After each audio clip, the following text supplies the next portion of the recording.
That clock did. Okay. Let's go ahead and call the meeting to order. Stand for the Pledge of Allegiance.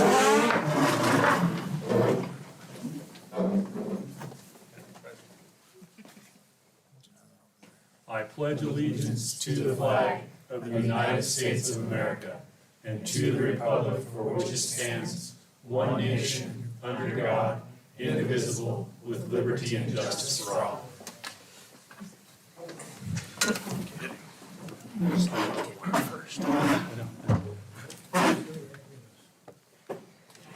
Okay, first item, sorry about that. First item of business is approval of the agenda. Looking for a motion. I'll move we approve the agenda. Do we have a second? I'll second. All those in favor? Aye. Any opposed? Okay, comments from the public. Mr. Chairman, we have one comment that was presented today. Follows off the hearing on controversial topics, makes several points in a very articulate fashion. It asks questions about books in the classroom. It provides feedback about impromptu discussions in class and how the teacher handles those. Asks questions about individual work projects and are they subject to any such requirements, and provides general feedback about curriculum, guest speakers, and teacher handling of controversial topics. We will incorporate that in with the other feedback that we have received. Okay, don't see any board business listed in that section, so we'll go right into superintendent comments. We have a few things that are going on right now. We are currently working, Susie shared with us a printout today of a lack of coverage for substitutes at this time. We are working at several different possible causes for that. And so that is challenging some of the other work we're trying to do. But right now we are looking at the wages that we pay in EduStaff, and we feel like we're going to once again have to take a small step forward to be competitive in the classified wages there, as well as the certified wages, because the other school districts over the summer have once again moved their wages up. So we want to be in step with those. In general, we're getting ready, I think, at some point here pretty quick. We see snow in the passes later this week. And so we'll start working on inclement weather. And then there are multiple things going on, and we can talk a little bit further in the goals presentation. Mr. Chairman, question? Go ahead. Sorry, Marshall. So when do you look to make the adjustment so we're more competitive wage-wise with substitutes? As soon as we see the wages of the other districts, and then we will move on that. Any idea how long that will be? I don't think very long. I mean, as soon as we can turn that around. Okay, my thoughts, if we know today we're not competitive, Yes. we should move tomorrow. Yeah. So Roger, EduStaff is very flexible, and they will send the information to us so we can see rates. And as soon as we respond back, they will adjust the rates before their next pay period. Okay. See, it seems like I was going to say work this issue, but I don't know that that would be the proper term. But since I've gotten here, coming out of COVID and other challenges, we've not been ahead of the curve on this issue, and I would prefer to err being a little aggressive than continuing to be behind the curve, and That's the point taken. the team we have suffers because of it. Yeah. Point well taken. Hey, Roger, also, Elisa, who does our leave, told me this October, has been one of the highest she's seen excluding COVID. I think Paid Leave Oregon is having an impact on our leave. Undoubtedly. Boy, I could say a lot about that Yeah. public policy and the consequences of that. I mean, the reality, though, is the teacher that doesn't get prep, that has to cover, or staff that's missing activity with their own kids. How do I say this? They don't want to hear it. So all the more reason for us to be on the front end and Yeah. more aggressive than, I guess, more reserved and calculating. Thank you. Any other comments on that? Board? All right, I think we can move on to superintendent goals report. Do we have board business? Is that? We didn't have any board business Okay. listed, so we just kind of skipped through that. So just an update on the goals. If you'll recall, it was district instructional leadership supporting instruction, which had several different components. Goal number 2, as we point already towards the second year of this biennium, putting a balanced budget together this coming spring is the measure of that goal. And then finally, goal number 3, which was community engagement to support community understanding and acceptance. So first goal at this time, and I don't want to read through every point. I got a little feedback on that a little bit ago from Tom Cordier. But basically, we want to move through and create a new evaluation rubric for teachers. We want to make sure that when people are getting feedback in walkthroughs, that they understand how that relates to like what we essentially ask of teachers. We want to prepare principals to implement and be in classrooms more. And we know that there are going to be frictional elements. What we just talked about is one of those, right? If there is constant coverage, that gets in the way of principals being able to do their job. And obviously, as we begin to do that work, the more we do it, the more we'll see what works, what doesn't, what gets in the way, and how we overcome that. And then finally, really important, but we want to make sure that our new teachers come in and have an understanding of what we ask of them to do in year 1. Some of the training that has been disrupted by COVID means that we have people working side by side. Some have received training and some haven't. So how do we get onboarding so that teachers can come in and have a reasonable understanding of what the people next to them in their professional learning community are doing so that we can bring them up to speed? So right now, the work focuses on the Center for Educational Leadership work, where we have a team of teachers and administrators together, and we are going out and spending a full day, 3/4 of a day, learning in schools, watching the instruction in schools, and beginning to draw some conclusions about what we see and where different buildings are. We hope to use this to inform a new teacher rubric.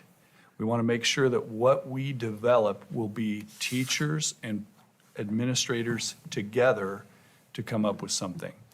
Currently, our teaching rubric has 31 different areas that we ask teachers, which is beyond knowing, right? And so we believe that we can come to something that's more narrow, more focused, and we can give feedback where teachers expect to see feedback on a certain few topics, that they will know that that's coming, that we can center our work around outcomes in those. And again, the increased principal observations for all the reasons above, but there are many things. Behavior keeps keeps teachers busy and then takes administrators to support. Whether that's specific behavioral needs of a given student or just general discipline and coverage for absences. One of the things that is kind of a general rule of administrators in their office will generally have activity move in that direction. Administrators in classrooms, that puts us where the work is truly happening and we are more informed. And so as we move forward, we have to deal with the friction that's in the way, behavior, those kind of things, but also the lack of substitutes right now is a challenge for us there. Number 2, sustainable budget this year, and there's a lot of work we have to do through the year, but we need to find our costs, the challenges to us being sustainable, and closely monitor what's actually being spent. Support all administrators so they have really clear understanding what their budget is, that their secretaries can see it, and it's live, it's accurate, it's in our budget, so that they can manage that better.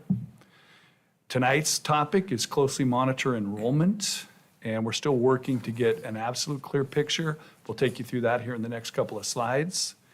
And then continuing to develop business systems that combine that with personnel, go out to building administrators as well, so that we have a really good and clean 24-25 budget process. So we're not just building a budget, we're building the process that we want to use every year to build the budget with. This happens here, and it begins with enrollment. So if we talk about enrollment, there's two numbers. They are not the same thing, but there is the total number of students, which is our enrollment, and there's a second number, which is ADMR.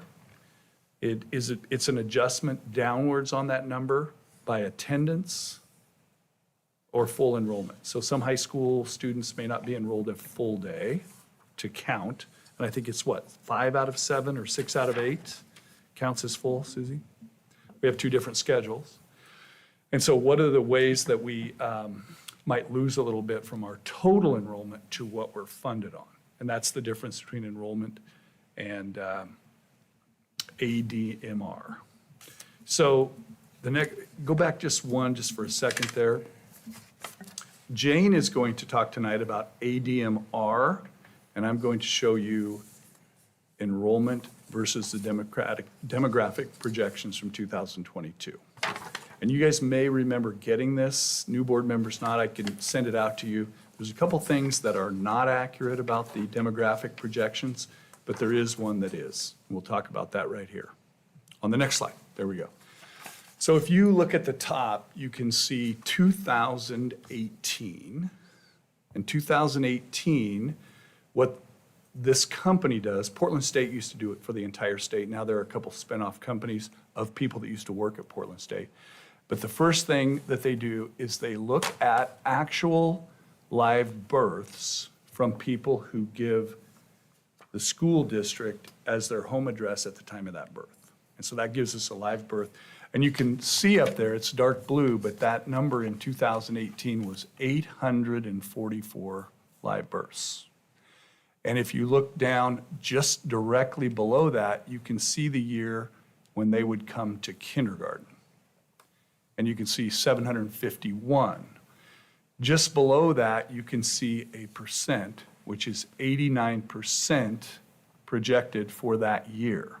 If you look back, you can see 2020 is a white number, and you can see that that is 68.8%. That was the year of COVID, and the percentage number is the capture rate, the percentage of live births that we see become students, right? And so the assumption in the out years on this survey was 91.2%, and if we had 751, we would be at 89%.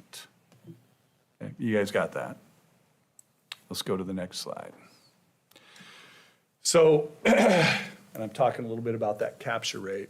And then we look down to current enrollment of kindergarten students. And right now we see 592, which from live births, that's a 70% capture rate at this time.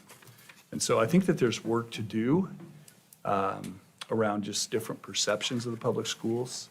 And it's also true, we have several things that make that number a little bit fluid. Private schools, private school enrollment, of course, along with that would be homeschool, online charter schools.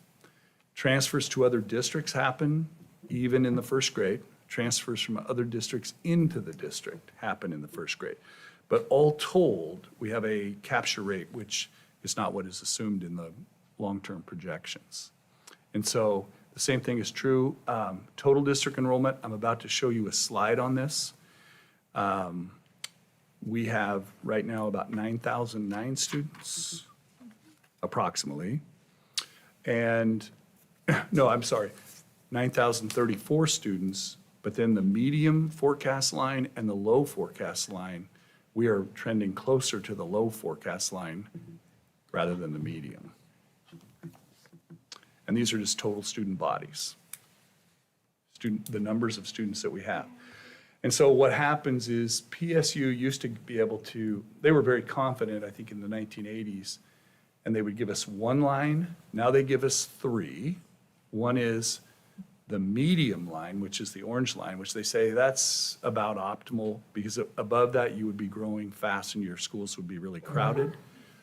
Below that, which is the blue line, you would be trending downward against your total enrollment. Those assume a capture rate of 91%, right? And so if you take a look at the 9,034 that we have, and you look at the 2023 line and go up vertically, we are just slightly above the blue line in 2023. But those numbers are live births that are being compared against. And so that trend line is something that we want to work on, right? If we want to continue to educate all the kids in this community, the vast majority of the kids. I mean, we've had private schools here for a long time, but that's the trend line. Let's go to the next slide. Finally, through public presentations and sustained community engagement, develop a general awareness of acceptance, the need for all students to belong, the district's commitment to clearly communicating when staff teach topics deemed controversial. And so I know that there has been a lot of concern about this as we've moved into that policy, but you can see that there is a relationship here between a couple of the goals. We want to address harassment in buildings effectively. We want to address bias incidents effectively, and you guys are going to hear about that. We want to communicate out and raise awareness for dealing with controversial topics.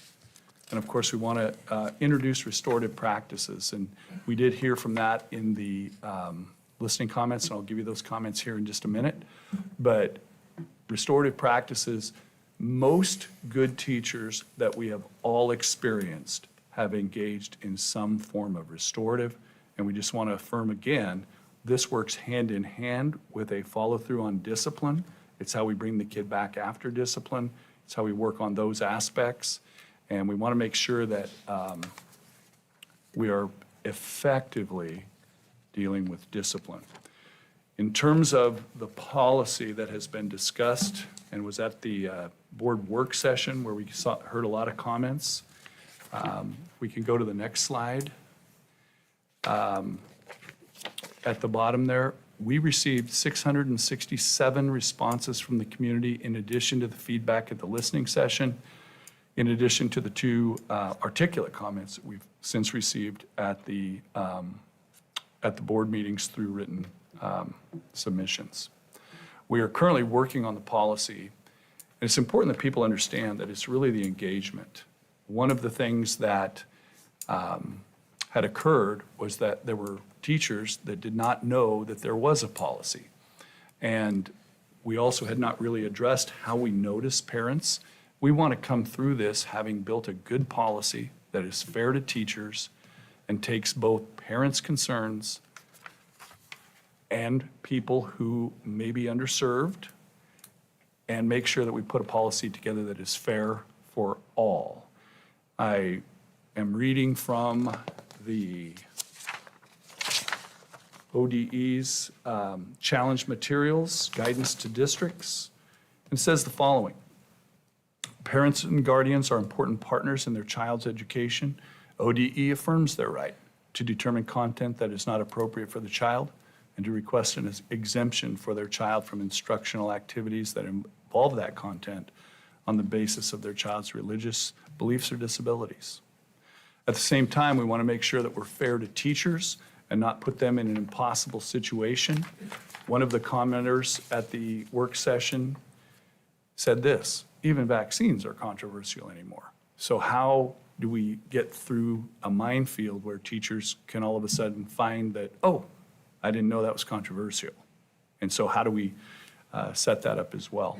I believe that there is room here to have a policy that can do that. I think that the vast majority of the concerns that came to me, and some came to you in listening sessions, were around topics of gender. I've listened to several people say, I'm not concerned about that eventually. I think my kids are too young now. And so how do we build a policy that takes them into account as well without in some way abrogating or negating someone else's lived identity? And I think that's possible. So we'll work on that. We'll work forward with a little bit of a focus group. And one of the things we'll work on is the shared responses as well as comments. And we'll move forward and come back to you guys with a policy that we believe can hopefully not offend and can make this a workable situation for all. Questions, comments? I had just to remind people that this is not a new policy. It's probably about 20 years old. Yes. Yeah, 2001. So it just came up to the top of the pile for review. It wasn't something that we just sprung upon people. It was just an attempt to try to modernize the policy. Did you have? You can go first. Well, I had the luck and privilege of working with a guy for 22 years as an administrator of a large organization who said to me, Roger, when you're digging a hole for yourself, put the shovel down. And I think trying to cover all of the things that you're covering under controversial topics doesn't do the work that we're trying to accomplish justice. And just because there was something on the books since 2000 doesn't mean that's the way we have to do it. I mean, we could strike that policy and come up with family communication policy. I mean, as an example, if maybe I heard you wrong, that discipline in school and zero tolerance for harassment now becomes under the umbrella of the controversial policy rulemaking? No, I see Okay. those as separate. Okay. Well, Just that we would engage the community on both. even I was I'm sorry about that. maybe not, maybe most people don't, but even,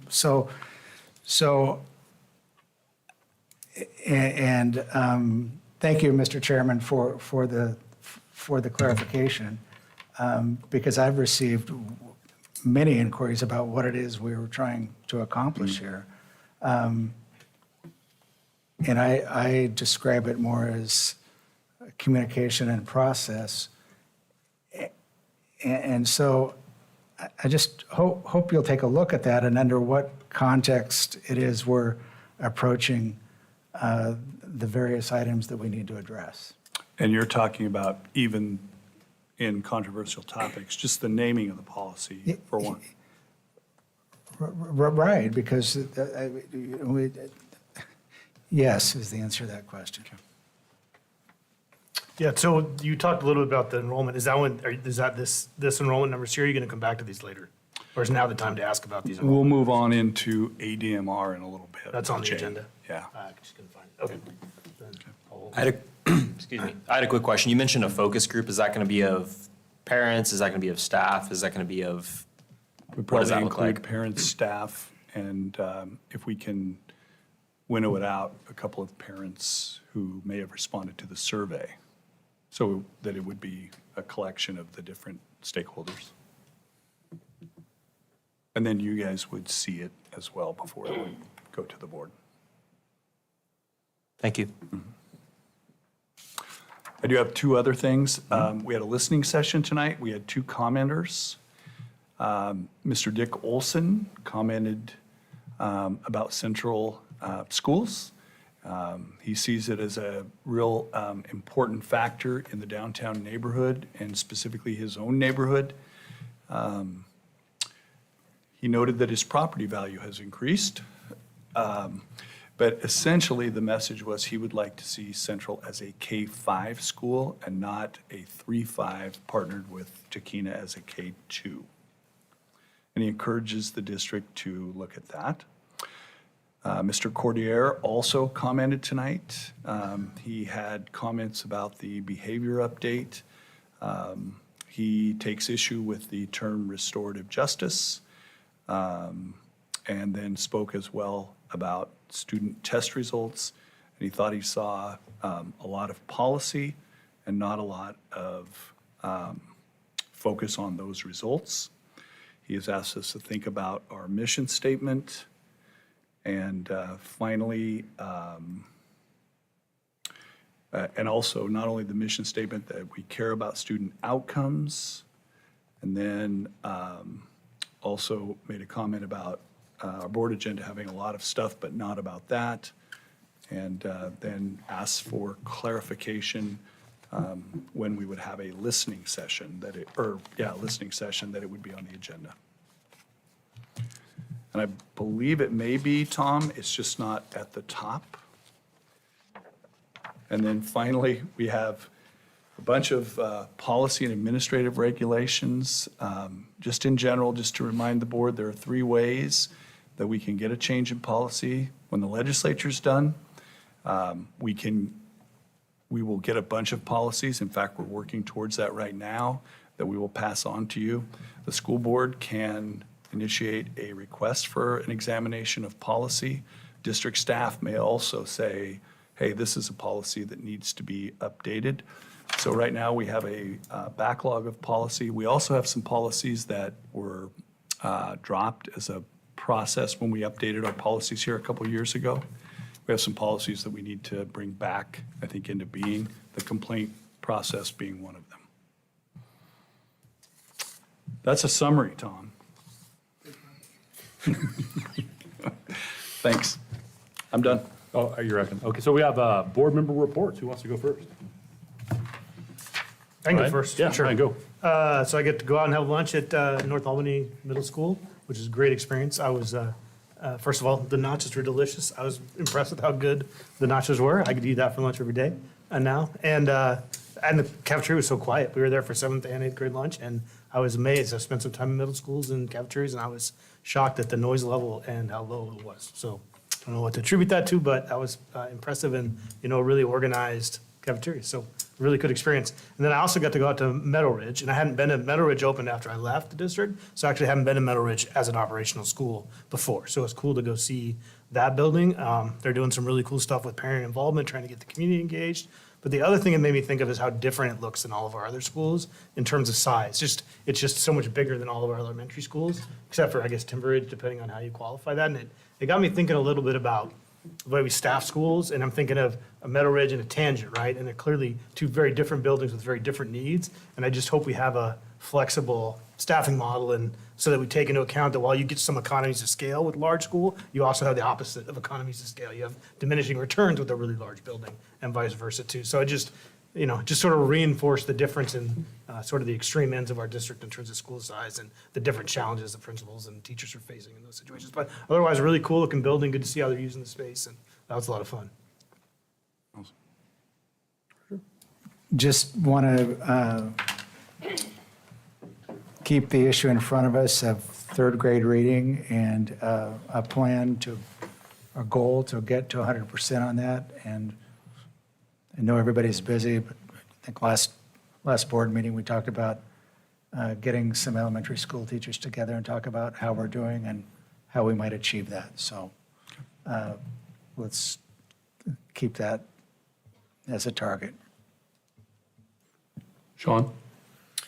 I had a couple parents reach out to me in regards to a issue at South Shore Elementary and Tequina in regards to the air ventilation system in the gyms. I wasn't sure who to talk to about that, but they were having an issue where if it was on to meet the CO2 levels of requirement, it's becoming too loud for a learning environment.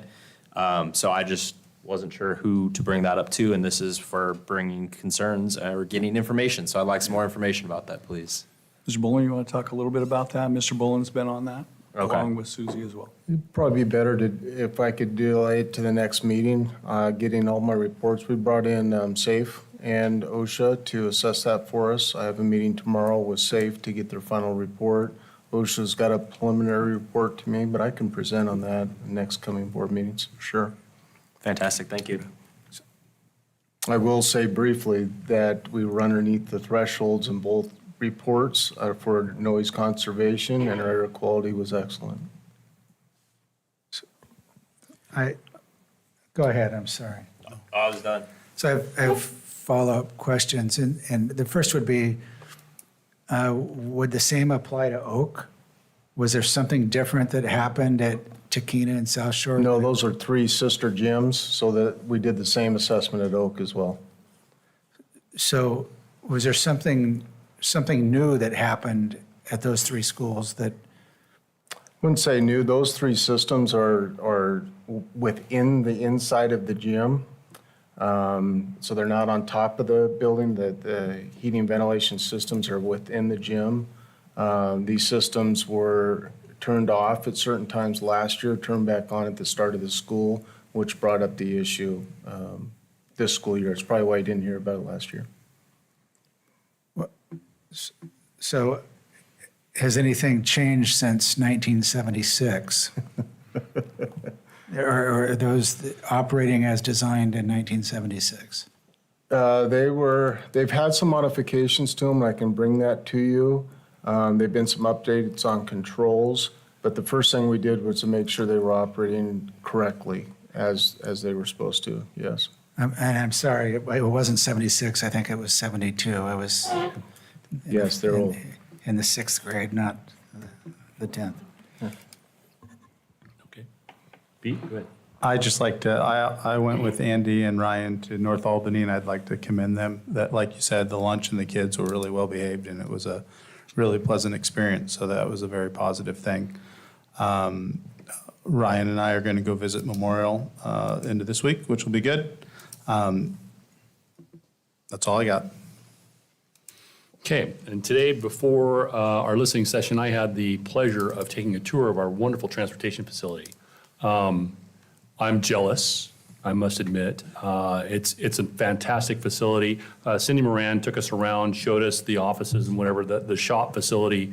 I wish I could have spent more time there because there was lots of fun stuff going on and I could have spent some time there. But it's just a really, really nice facility. The driver lounge back here was donated, and I think it's one of the second best things about the facility. The first is the shop. But really well done, enjoyed my tour, and all those who got to take it, I think they enjoyed it as well. Okay, student board member reports. Hadley. So for clubs, Environmental has planned a trip to the Museum of Natural and Cultural History in Eugene on October 28th. Flash will be meeting tomorrow to prepare for the presentation with the freshmen this week. Chess Club has been meeting after school on Thursdays. Black Student Union has been meeting in the library at lunch on Wednesdays. Shout out to Jackie Stewart and Heather Carmichael. National Honor Society recently elected their officers with Gretchen Morgenstern as president.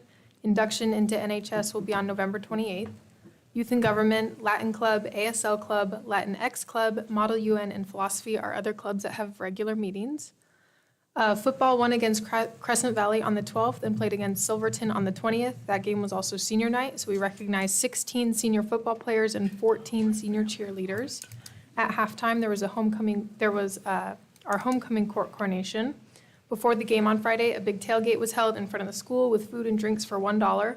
There were yard games and spirits were high. Simultaneously, there was fundraising going on by test driving Ford vehicles.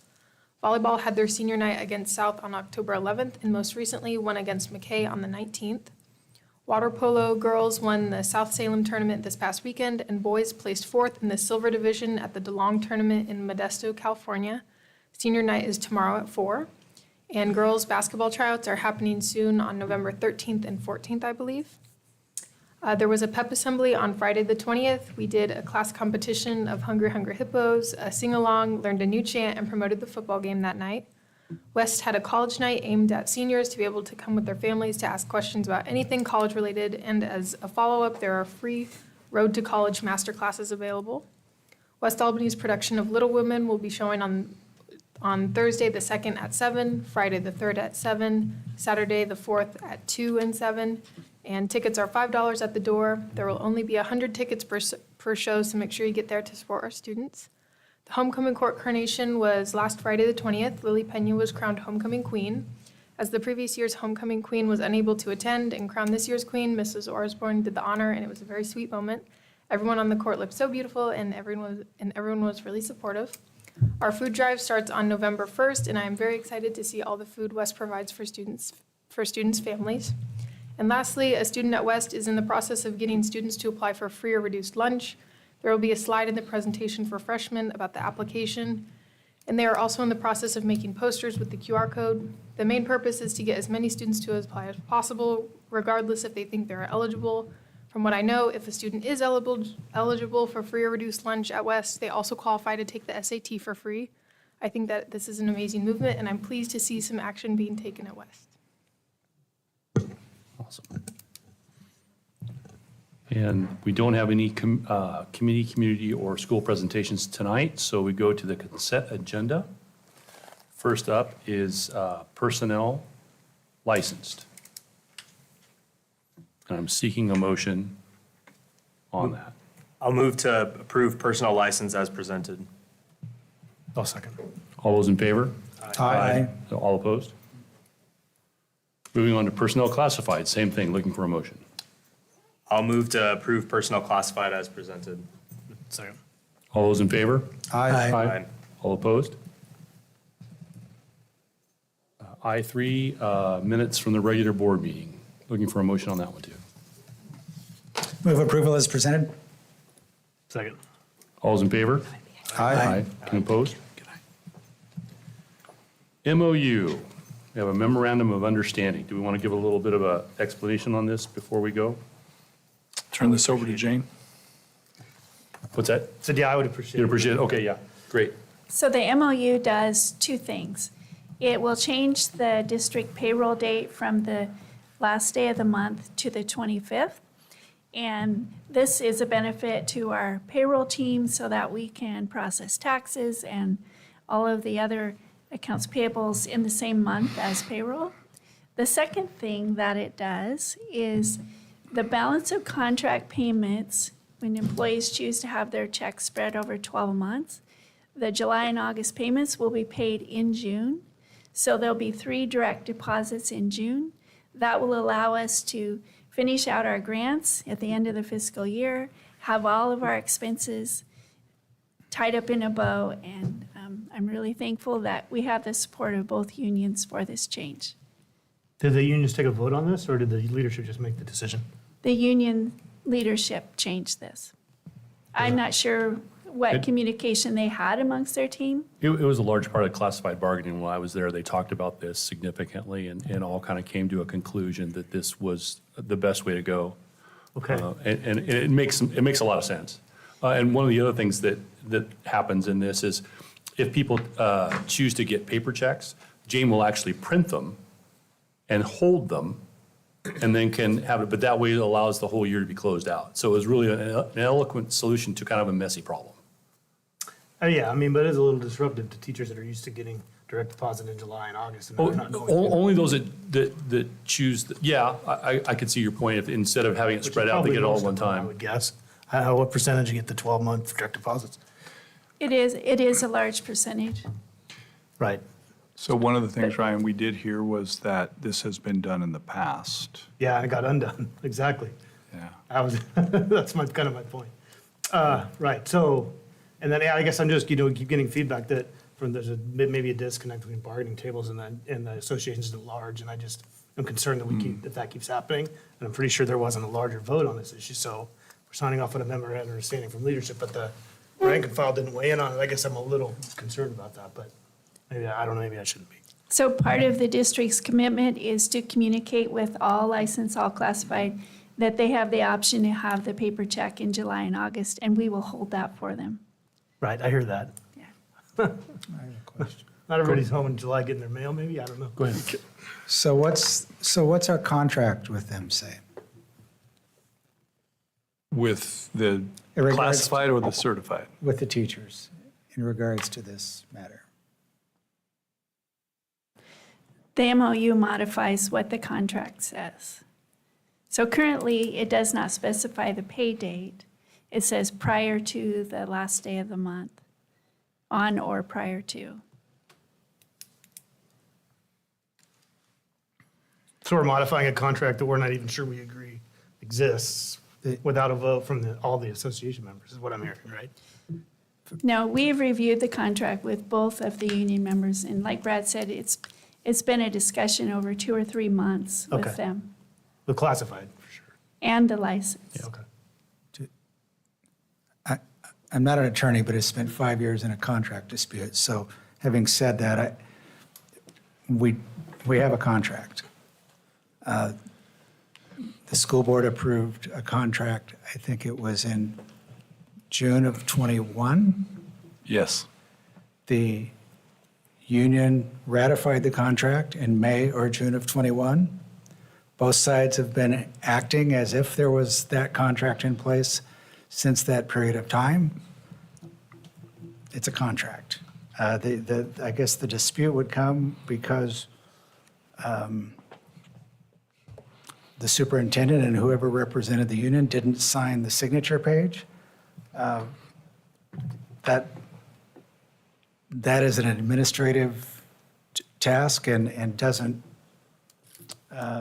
wipe clean the fact that the union approved it, the school board approved it, and both sides have been acting on that contract since that point in time. But having said that, how do we alleviate the concern that this may not necessarily be popular with the rank and file? I guess the answer to that is we don't. Yeah, that's what I'm hearing, I guess. Would there be a way to include this with our bargaining, say, this year with our current bargaining, and then next year with when we're bargaining with the next group, to be able to include this and do it then, so that all the members get to actually vote on it, and whether they want to do that or not, that's on their choice at that point? So we have in the past in other districts engaged in the development of an MOU, and this has happened here several times, particularly in COVID where we had to adjust. And MOUs typically they're not sent out for a vote of everyone. Okay. Right? So leadership can adjust some term in the contract. That's a great question, Sean, about what we would do with these, which is our intention is to take these and then move them in as we're able to solve them and bring them to you. Because there was a dispute about whether or not we had a contract. We know the mediator declined to come when presented with evidence that there was a contract.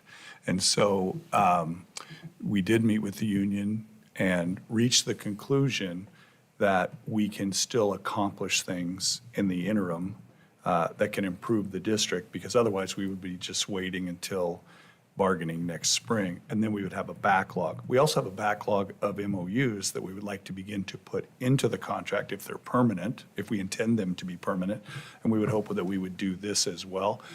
Union members would then, at ratification, have a chance to vote on those incorporations into the contract. So they would have a vote ultimately on the contract. So in this case, it's appropriate to tell staff, your union leadership agreed, this isn't the district doing this to you. Your leadership agreed to do this. This was part of the process. If you're concerned about it, you need to talk to your leadership about it. That's accurate? I think so. Okay. Yeah, I have, the leadership signed the documents. I On have in the file. yeah, they did. I saw that. Right. But there's an opt-out, right? Yes. Yes.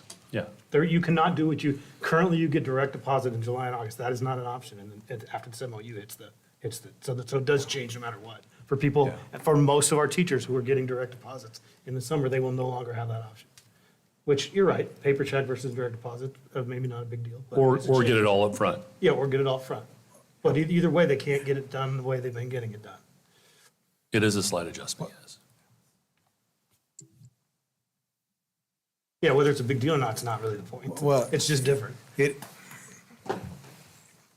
It will be a big deal to people if somehow it doesn't get Right. communicated and executed, that they count on that. People don't love change, and when they don't have change communicated to them, they want to find somebody to blame for it. I just want to make sure we're clear it was done with the leadership, because that, yeah. I think we're one of 1 or 2 districts in the state that doesn't operate in the manner that we're proposing.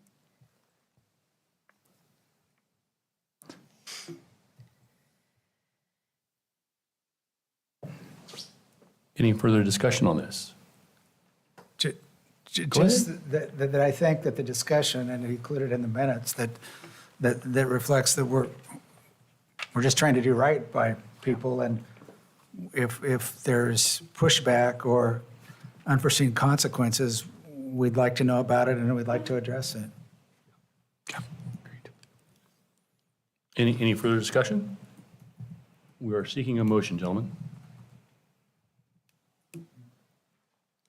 Move to approve as presented and discussed. I'll second. All those in favor? Aye. Opposed? Motion carries. All right, no old business listed. So now we're down to reports, a business and financial update. Go ahead, Jane. So I'll start with the ADMR report. So this report shows 3 years of actuals, 1920, 2021, and 21-22. The green column, the 22-23, that was last year at this time, and it was those numbers that the budget was based on. Those numbers less 50 elementary. And then the last column, the 23-24 October, that is the information we pulled today. It came through Synergy, and it ends up being 90 ADMR below the budget. So the actual ADMR at this time, according to that report, is 8935. And this is new to our registrars, new to people working with it, so I did not adjust the financials at this time in my projection for the 90. I really want to wait and see as we work with this and watch the numbers to see if the 90 reduction holds. Are there questions about the report? I have a couple things. They're not really questions, but I just got these numbers when I got here, so I haven't had the time to deep dive. But there's two things that jump out at me on enrollment. One of them is all the middle schools except Memorial are down, but the high schools are up. So it begs the question, how many of our incoming freshmen at our high schools are coming out of private schools, home schools, other than other public schools? I'd be curious, because it seems like that might be why that's happening, right? The other thing that I think is weird, Timbridge is down, which I find odd because Meadowridge is up. The other thing that's odd is Oak is way down. And I thought we had a lot of growth in the area of Oak, so that surprises me to see them down 40 kids. I find that odd. I don't understand why Oak of all places. I kind of understand why the Benton County schools might be down a little bit, but I don't know why Oak would be down. So I think that's weird. 40 kids is a lot for that school. Yeah, I think over the last 5 years, since 1819, last year, we looked at the ADMR across those 5 years. Yeah. And we saw a couple of schools. Oak has happened a little more recently. Lafayette also dropped quite a few kids over the last 4 years. But Oak has a bunch of new houses out there I thought. Am I wrong on that? Are those houses not Oak houses? The ones out there on Ellingson Road? Yeah. Oh, they go to Tangent? Oh, wow, I didn't know that. Okay, okay. Well, I did talk to a city official who said that his kid is the only kid in the neighborhood at this time that goes to public school. Oh, really? Which is not unlike what we heard at the listening session from Dick. Yeah, cost, yeah. Yeah, That makes so I think there's work to be done there. Okay. Well, haven't some of the private schools like increased their class numbers? Like they Yeah. only had one class, now they have two. The one we know of. So Jane, if this number holds, that's a $900,000 hole in the budget. That's going to leave a mark. Correct. And so in December, ODE allows us the opportunity to adjust our basic school support based on ADM changes and based on tax receipt changes. And so at that time, we'll look at the report and make adjustments as we need to. What's your best guess on how you think this will land? It's a guess, I get it. I think that oftentimes the first quarter is lower than what we see the second quarter, that is through December. Sometimes there are students that are taking college classes that haven't started. You have kindergartens that enroll late, so you're missing some attendance. So that sometimes affects and makes the first quarter lower. So I think we will be lower than budget, but I don't think it will be the 90.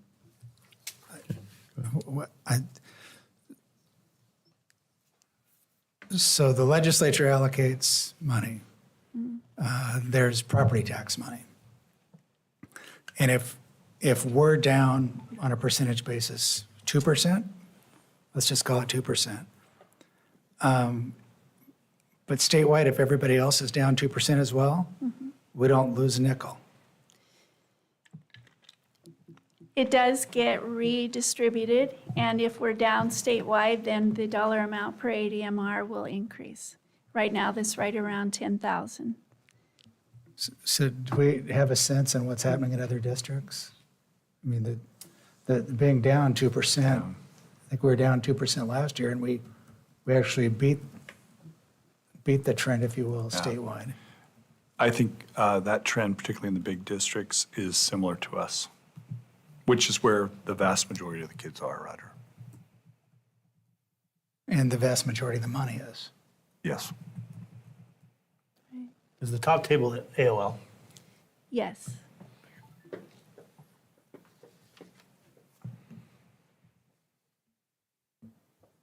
Okay. So the next report is the ESSER report, and we are working with ODE right now. We were chosen for what's called ESSER monitoring. It's sort of like an audit of our grant. And so we went through all our expenditures and resubmitted our plan to ODE. And this was the approved plan for 23-24. So that grant award was $15.7 million. And year-to-date, we've expended 11.1. So our budget is 4.6 million.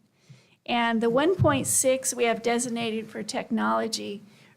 Dave can explain in detail, but it really helps us set up to be financially sound technology and reserve funds for the next 2 years. So it's going to allow us to buy workstations for our teachers, which are expiring. It's going to allow us to buy Chromebooks for our students and save the technology capital fund that we are trying to build up to help us put our technology plan in a sustainable mode.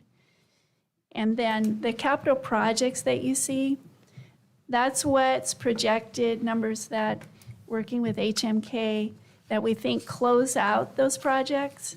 So you can see the total as you go across. And I know it's not going to be higher than that. I believe Dave and I looked at this and we met with HMK. I think we have some cushion in there. We'll see as retainage and all the final bills come through. The Grow Your Own grant, that is where we pay tuition for hard-to-fill positions. It's for classified and licensed staff. And we had a grant last year that we supported that program. We lost that grant. ODE kind of redistributed. Funds are going to ESDs. But commitments were made to staff who had planned on receiving tuition. So we're using one-time ESSER funds to honor the commitments that the district had made to those employees who had registered for college, all of that. And so then that takes us to our zero. Are there questions? So did we approve the 1.6 for technology? No, this is the first time that's being, it was in comes up here the with the original budget, it was less than 1.6 because we had additional funds in the projects. This is take a closer look at our projects. We were able to move the funds out of especially Central and South Shore and increase the technology budget beyond what was in the ESSER budget. So Roger, our intent is to move and take care of some of those things so they will not show in our budget next year and we can gain some savings thereby. And M2 is where we're going to discuss it on the budget down below. It comes up for discussion in new business. So is that our approval of this? I mean, there's a $1.6 million expenditure for technology. So I understand that the governing body hasn't voted to approve that. Don't we have to approve expenditures? I think we approved The governing body approved the ESSER budget, gave us the expenditure authority. And that's done, by function, 2,000 function. And so we are not changing the appropriation between functions with this budget. We're staying within all of our appropriations. And we're also we're required to meet 25% learning loss of all ESSER funds. Summer school definitely counts as learning loss. And you can see we supported the summer school program in August, and Bonnie's going to talk about that, at $212,000. We're reserving $250,000 for August of '24 to support summer school. And technology also counts as learning loss according to ODE requirements. So we have exceeded the requirement for funds that are learning loss appropriate with ESSER. I'm still back to, there's a line item here of $1.6 million for technology. So And we, as I understand it, we haven't approved that, and should we? I think she's saying you approved it as part of your budget process. We last approved spring. just a number that was at the discretion for staff to distribute. Well, it probably was under the 400 function, right? Or wherever. it was technology- under the 2,000 function. So it was appropriated as a 2,000 function, which is, it is remaining as a 2,000 function. I think the original budget for technology was like 800,000. And then there was additional in staffing, and we've moved the staffing out of ESSER into the general fund. Is ESSER coded as a grant? What's the number, the first fund number, first number? 209. 209. So Dave? So, Roger, Dave will present the actual, he has done the work for the expenses, where you would approve the expenses over the 150,000. At this point, there is nothing under budget authority that you are required to approve this budget, because we are not changing appropriation levels. We're changing between objects, which doesn't fall under a budget law change. As I remember it, we had many things competing for these funds as we discussed what to spend those on. And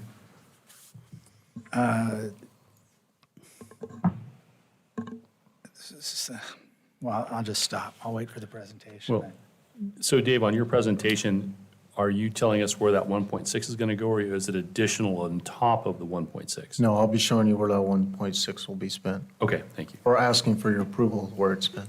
Okay, gotcha. So there is approval coming a little further down the line on the 1.6. Okay. I thought that was the case, but it's a little confusing. Do you have any more, Jane, on the financial? Of the big- Just the general fund? I'd like to ask a question on the ESSER I'm sorry, yes. real quick.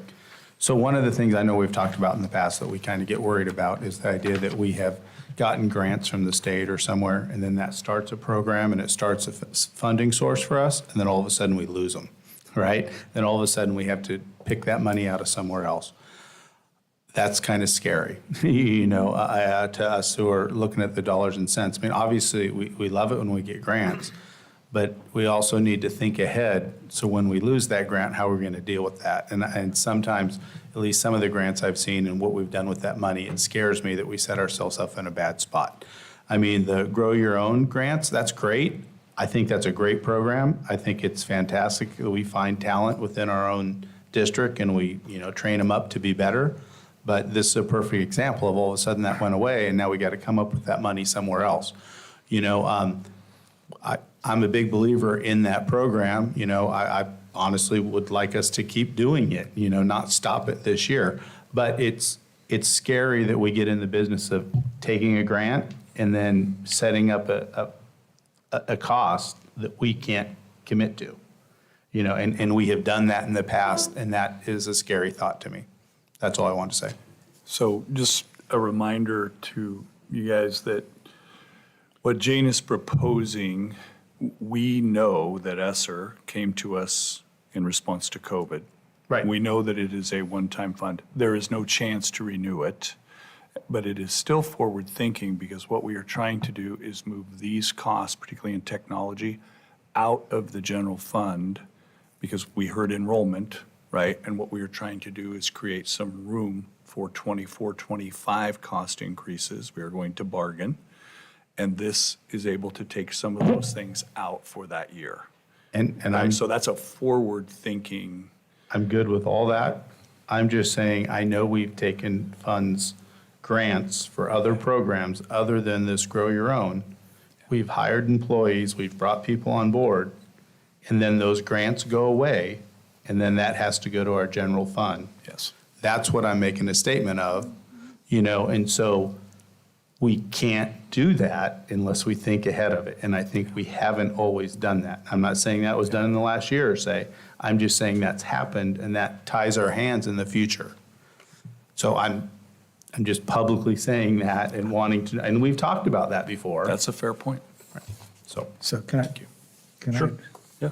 And I'm sorry, driving here, it was my goal, I promised. I was not going to talk tonight. I'm 0 for 8 in that goal. I was going to be 1 for 9 after, I think I blew it 3 minutes into it. But I think that, one, our default position has to be, and I think there'd been some consensus, if not by the budget committee, at least by the board, that if the grant money goes away, the default is the activity associated with that grant goes away. And that the superintendent or anybody in the district can make a case for taking general fund money and going to that activity, but absent that happening, Pete, you're right, it will just eat us up. The other thing I would say is, I think, and superintendent, tell me if I'm wrong, I think that we actually played this more strategic than most districts because we didn't use that money on, the ESSER money on payroll, to my knowledge, at least while I was here. And so I saw the other night, reading the paper, that the Salem School District is, that they got to cut $35 million because they use that money for people, and now they're up against it. And so I just, again, want to advocate that the default position going forward for these grant funds is when the grant goes away, the activity associated with it and the expense goes away as well. No, I would agree. I would only comment further. I saw the Salem thing, and I think that the retirement of the previous superintendent there was with the knowledge that was coming, right? That they had a bunch of people in a grant that was going to go away. And it's different districts made different choices. One of the things that, as you look at this list, you do not see people in it, right? We do not have an ongoing cost here. What we are doing is trying to be really efficient as we approach next year. Well, we'll see when we get the technology presentation. If there are licensing fees or other ongoing fees associated with this expenditure, we need to talk about it. And I don't know that if you're just buying furniture, I guess that's not necessarily the case, but that's why I'm asking the questions. Well, the other thing that I would say, and I think Dave's going to talk about this, is just the obsolescence of some of our existing computers is also guiding this. And you can talk about that further. Well, you can have obsolete software, but if the new software is costing you an additional $500,000 a year and using these funds to do it, that's a problem for budgeting. All right, well, let's get there when we get there. Okay. All right. Go ahead, Jean.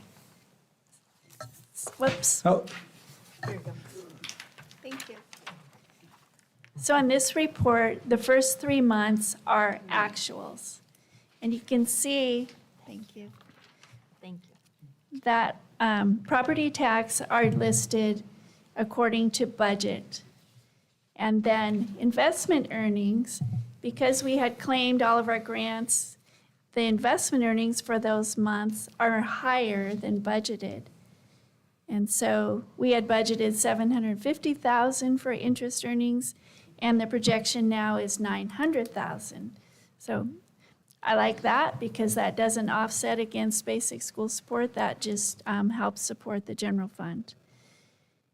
The basic school support is about $1 million higher than we were told in our projections, and that sometimes happens. ODE always plays it a little bit conservative, and so usually your actual basic school support is a little bit higher than what you're given in projections.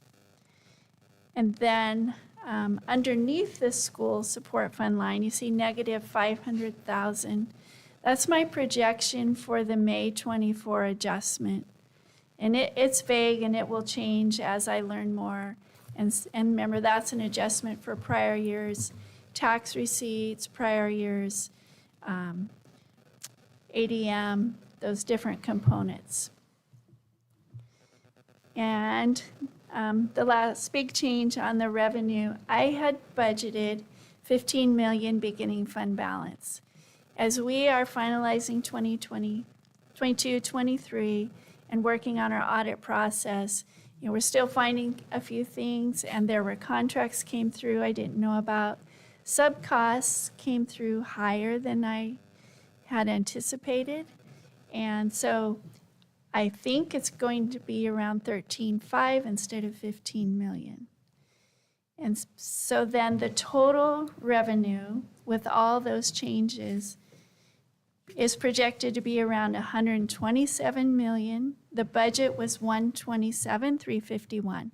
So we're down about 350,000 overall. And then it goes to the expenditures. And again, the first 3 months are actuals. And in the first line of salaries, in December, you see a big jump. That's the month I chose to put in that we pay the retro, we settle the classified bargaining, and then the projected salaries end up being 98.8% of budget. And the employee benefits, you can see also in December, that increases because I'm anticipating the pickup of PERS as the district has proposed in our offer, that would start for classified in December.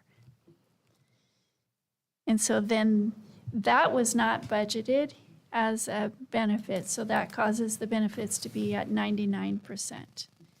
The third line, the purchase services, is our substitute cost, and I had increased those in the budget, but I'm projecting that we expend those close to 100%. And so the ending fund balance ends up at 13.6. Now, if I reduce it, the 900,000, if the ADM stays the same, then it would be 12.7.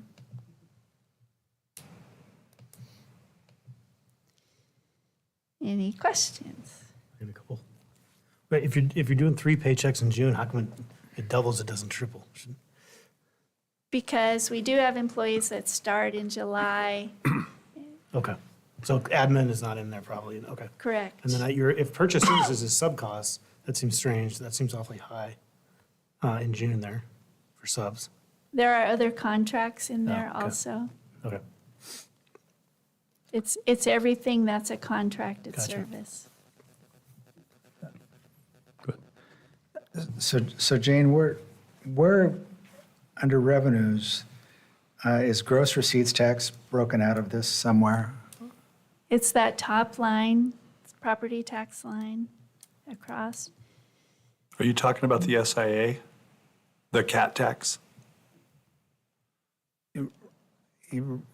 Yes.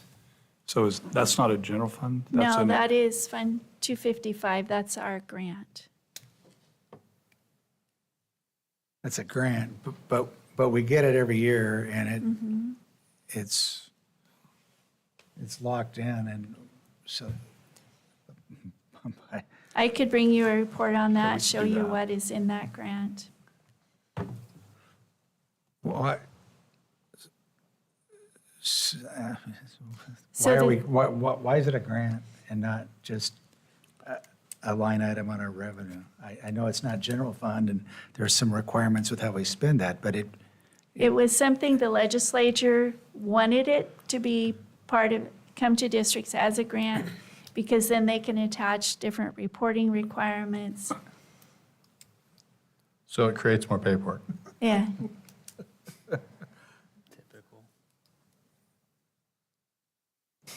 So how, if you know, if you don't, you don't, how is that revenue versus projections? The grants are all, like, we claim them quarterly, so we expend it and then we claim it. They are not tied to enrollment or anything, Roger. There's an No. amount and there's That's our different. expenditures. I mean, it's a lot of money.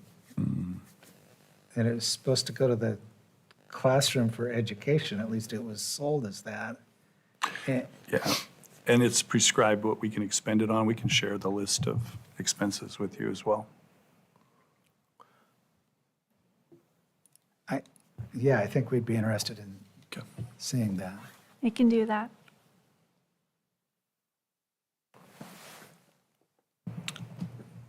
Is that everything for financial stuff?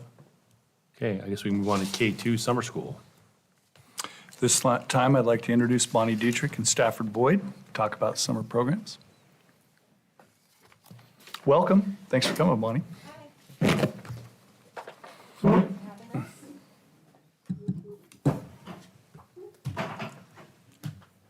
Okay. As Jane mentioned, ESSER pays for our Surfs Up summer. This summer, we hosted first through fifth graders in the month of July, from July 10th to the 28th.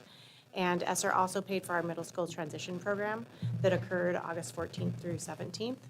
We used Title I money to pay for our Jumpstart kindergarten transition program, so we were only able to have students who attend Title I schools with school-wide models. Tangent did opt to offer 4 additional days for their transition program, so they had 2 weeks where everybody else had just one week of 4 days. And then Measure 98 paid for summer high school programs. So for Surfs Up Summer, we had a total of 248 students. The average daily attendance in summer school was 72%. The program ran for 15 days for 4 hours a day, and our focus was on literacy and social-emotional learning. This graph just kind of gives you an update. We had 3 bilingual classrooms, first, second, and third, and we had a 4-5 blend bilingual.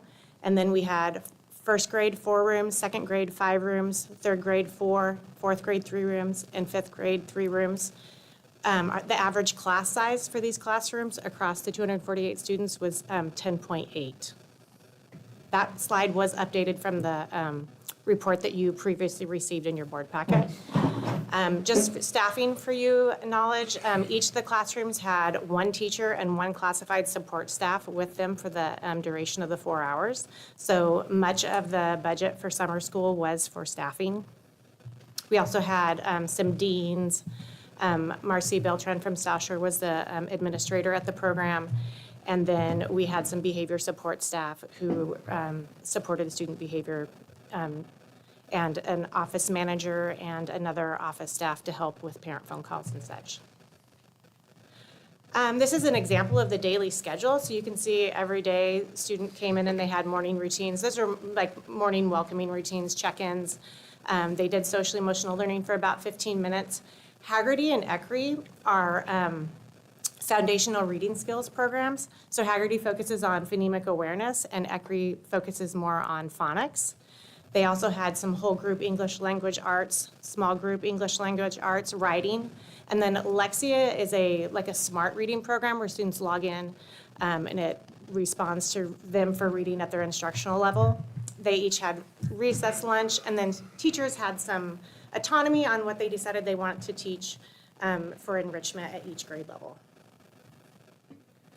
As I mentioned before, and we really were working on first through third grade foundational skills, because a lot of the students that attended summer school were thinking about that third grade learning benchmark that you mentioned, Roger. And so we really wanted to focus on making sure that we were filling gaps for students. with enhanced core reading instruction and phonics, phonemic awareness. And then for 4th and 5th grade, those programs are not appropriate, so we used Bridge the Gap with Houghton Mifflin Foundation Skills, and those are systematic phonemic awareness interventions for students in 2nd grade or above. For whole group instruction, we chose 2 learning progressions. So the learning progression was Reading and Literature Standard 2 from 1st through 5th grade, and the writing standard, the same writing standard through the progression from 1st through 5th grade. And then for the scope and sequence for SEL, we really were working on having teachers support students in self-management and self-awareness. And those were tied to expectations about being respectful, responsible, safe, and kind. Teachers, the lessons were pre-created for teachers, so teachers actually had hyperlinks to these blue, regular, it says lesson 2, they could hyperlink it, and the lesson was there for them. So we were really trying to be thoughtful about how much planning time teachers had and wanted to provide them with some quick links for teaching to support them. They also had some similar lesson planning supports with literacy. And this is just some overall general data for our kindergarten transition program. Overall, across the schools, we had 88 students enrolled. Their average daily attendance was about 83%. Memorial Middle School had 58 students, and their average daily attendance was 92%. Calapooya had 44 with 85%, and NAMS had 68 students with 90% attendance. All of the programs had busing if parents wanted to opt for busing, and they also had meals.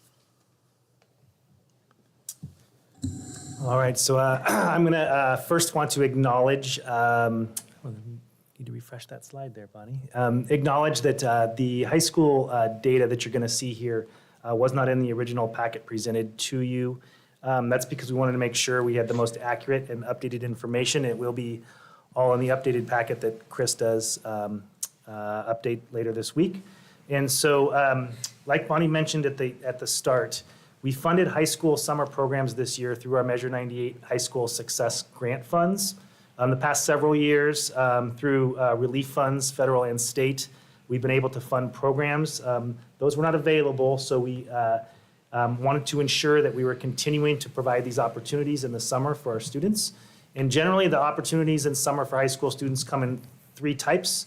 The first is transition support for 9th graders. The second is extensions. And then the third is for credit recovery for students to recapture credits that they did not receive during the regular academic year. These are all the programs that were directly provided by our 3 high schools. So you can see both of our comprehensives provided 9th grade transitions. South also provides Algebra Boot Camp and Summer CTE Extensions programming. And then South and West also provided credit recovery for students that were already in attendance.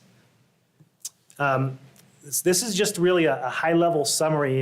You can see is that we served 573 kids at the high school level over the summer, and those students received 474, almost 475 credits total. And so, and then you can see the number of credits offered in relation to the number of credits earned by all those students. That difference is actually very small, so that indicates a pretty high success rate that kids that actually engaged and attended the summer school programs were successful in earning credits. And all of the summer school, at the high school, all of the summer school opportunities were credit bearing. This just breaks out that 474, almost 475 credits by content area. So you can see where students kind of leaned in. You can see really heavy on the core. That's where a lot of the credit recovery courses are going to be made, knowing that those are 3- and 4-year requirements for graduation. Finally, we also, aside from our 3 high schools, we offer opportunities. We have offered opportunities the past few years for students to go to Lynn Benton Community College and earn some extension credits there, as well as through our Albany Online program. Some students actually that are enrolled in person choose to take that option during summer to extend, so they don't have to take certain courses and they can take other courses while they're enrolled in their junior and senior years at the high schools. And that is it. Deborah, one question. You said as needed, attendance as needed. Are some of those credits earned kids who are finishing a credit that may not have been completely earned in the spring? Correct. Most of our, actually, all three of our credit recovery programs happen the last 2 weeks in June after school ends for students to, hopefully, if they're close, a lot of students then just finish the courses that they didn't quite get to the finish line in June, in addition to recapturing earlier in the year credits. Thank you. And credits earned in quarter credit chunks, right? Semester credits. So 0.5 semester credits. 0.5. Yep. Any other questions? You had a question about was it the first time you did the elementary? This the first summer of that? No, we did it last summer too. Okay. Do you have a track? I love the program, or at least what I saw there. Do you have a program that tracks those kids to see how they perform against the peers that didn't participate in summer school? No, that's a great idea. Part of the challenge with planning summer school is that we often find out if we're getting additional funds from the state very late. Like they'll say, you're going to get it in January, and then it's really April, May. And so our window shrinks pretty quickly in the spring in terms of planning, even though we start planning ahead of time. We don't ever actually know how much money we're going to get. So last year, our program was bigger because we had ESSER money, plus we had high school enrichment and elementary enrichment grants on top of that. So we had more money last year. So this year, we were a little bit smaller scale just because we used ESSER money. And it's invitation, like you select kids and invite them, or anybody can come? I believe the first year we did it in gaps, it was anybody could go. This year, because we needed to, one of the challenges we have is making sure we can hire enough staff to serve the number of students that could be eligible. And so we had schools use their MTSS systems to look at students who had significant gaps. And then we tried to tailor and do programming with curriculum that targeted the gaps that the students had. Okay. How did you manage for students on IEPs? Did it make a difference? Well, special education also provided their recovery services at Meadow Ridge at the same time that we were hosting summer programs. And so students who needed recovery services were supported in general education classrooms and also received recovery services. And then schools also could refer students on IEPs who needed to fill gaps even if they weren't qualified for recovery services as well. Okay. And Savard, how do they select the freshmen for the transition programs? I'm trying to think because, so it's invitational at both schools, and maybe Susie's a little closer to that, so Susie, maybe you can shine some light, how West did it, and then I can share South. So they're chosen by attendance, and it's more about effort and holes with attendance than it is about test scores. Yeah, so generally the process, I know at South is so to look at basically attendance, grades, and behavior in middle school, and then really, students that are, who would say, who need a little bit, again, in our multi-tiered systems of support that are falling in the yellow zone. So that would be students generally that are in 80 to 90% attendance during 8th grade year. And again, the grades that are kind of midland, not lots of Ds and Fs, but are in the mid. And one thing we have this year, we started partnering with the Center for High School Success, which really targets the success of 9th graders. And one thing that we do, that they'll do within the spring with us, is to really hone in on that practice of identifying which students are potentially in need of help in the summer, and then actually what we can provide during those transition programs during the summer to actually boost their skills and confidence coming into 9th grade. So we're hoping to increase enrollment based upon that, Ryan, and being able to identify the right kids to get, and then also the programming that we offer them during those 2 weeks to boost the success of our 9th graders once they get to us. So it sounds like behavior is part of it. Yeah, like kids that may struggle a little bit, get them into high school early, get the relationships going, kind of get the lay of the land. Correct. Usually it's looking, the roadmap for that is to go to attendance first, because if kids aren't attending, it's really hard to serve them, right? So that's why if kids are really struggling getting there, there's usually a lot of other factors outside their control. So that's why we took that 80 to 90% attendance. That's really where the target. And then we look at grades, and then we go to behavior. So it's usually in that order. And Ryan, just so you know, the whole premise of Transition Summer School is to get kids connected, get them into the school early, meet teachers that they could have as a mentor, and really get that feeling of coming to school is a good thing, because these are students who haven't attended as much. Okay, thank you. And so try to make it as positive as we can. Mr. Chairman, I would just, you kind of could see the outlines of this, but this is a real roundup that occurs for both teachers and staff to get volunteers.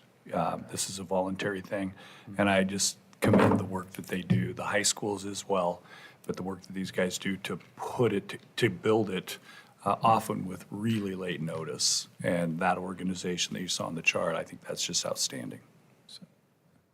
So thank you for all that you do. Take it by your answer and the timing of the funding, and you're living by that. If the grant funds go away, you don't run the program. And is that right? Correct, Roger. So this past spring, we were anticipating relief funds again potentially for summer school, and those didn't come. And so we had to quickly pivot, at least at the high school level, to relook at how we were investing our Measure 98 funds. So we did have to make that choice quickly. And again, luckily we were at the end of the biennium, so we did have some carryover amount that we were holding, but that's going to cut into those other aspects of Measure 98, which are CTE programs, advanced coursework. Yes, that did happen this past spring. So, and it sounds like it's been going on for a while. So one of my questions is there a line item in the budget for summer school? No? Not in the general fund. Yeah, I will say from Title I, we can make decisions using Title I funding to provide summer school programs and/or with migrant grants. We get migrant grants every year. Unfortunately, when you use Title I monies and migrant money funds, the number of students that you can reach is narrower because we can only serve students who are in migrant education or who are served at Title I schools. What about CAT tax money?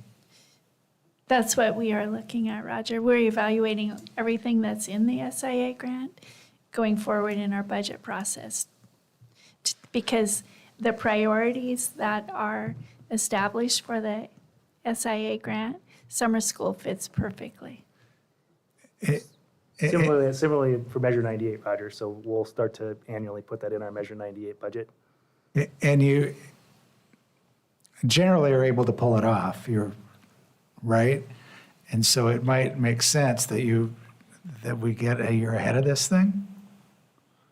That would decrease on the speculation and make it smoother for you rolling into it, to the extent we can do that. Yeah, I think the one thing, Roger, if you go back in time, I think most of the spring, certainly the winter and beyond spring break, we anticipated a grant was being talked about as coming out of the state, and then it just didn't come. Would that be fair? Yes. Okay. But And I so would, we but I had to- would tell you that I can't remember a time when we didn't hold summer school, Yeah, because it's super important, and Measure 98 has paid for that a lot. well, the high school. I have a quick question about the high school. Is it generally students looking to get a preemptive head start on it, or is it students that are trying to make up for something they missed a previous semester? So that's the kind of those two tiers. So credit recovery definitely are for students who failed courses and didn't earn the credit. Okay. In terms of the extensions, I'm trying to think. Some students like to, health is one common one I know, is for students to take that, say, through LBCC to potentially open up space. So in their junior or senior year, because that's usually a 9th and 10th grade requirement. So that's a common one. So all those health credits you see up there, a lot of students either go there or to AOL to take it, so that they can jump and say, take 2 science courses, right, that they might not be able to take. So, yep. Does that sufficiently answer your Yeah, question? thank you. Any other questions on this topic? Mr. Boland, I believe you're up on integrated guidance report. Thank you, you guys. Thank you. Thank you. Thank you. I am, thank you. Before I start, I'd like to thank Evan and Emily for setting up their technology tonight and doing that. Evan's a new hire to us. When did you start, Evan? Yeah, so he's a new hire this year out of University of Oregon. So he's been a great asset to us. Did a lot of this work at the university as well. So I want to thank them for their efforts setting up today. So integrated guidance. So I want to remind the board, I did not do a formal presentation tonight around integrated guidance. And that's because I thought my report was going to be, we're waiting on the state. But we learned on Thursday or Friday last week that our plan finally got approved. So let me back up. So stay tuned. I will have a better report on integrated guidance coming up. So just to remind you, there's 6 initiatives embedded in integrated guidance. That's high school success, which you guys have just been talking about. The student investment account is all embedded. The continuous improvement planning, career and technical education, which has some funding, Everyday Matters, which is your attendance, and early indicator and intervention systems, I believe there's some funds in there. All 6 of those initiatives are smashed into integrated guidance.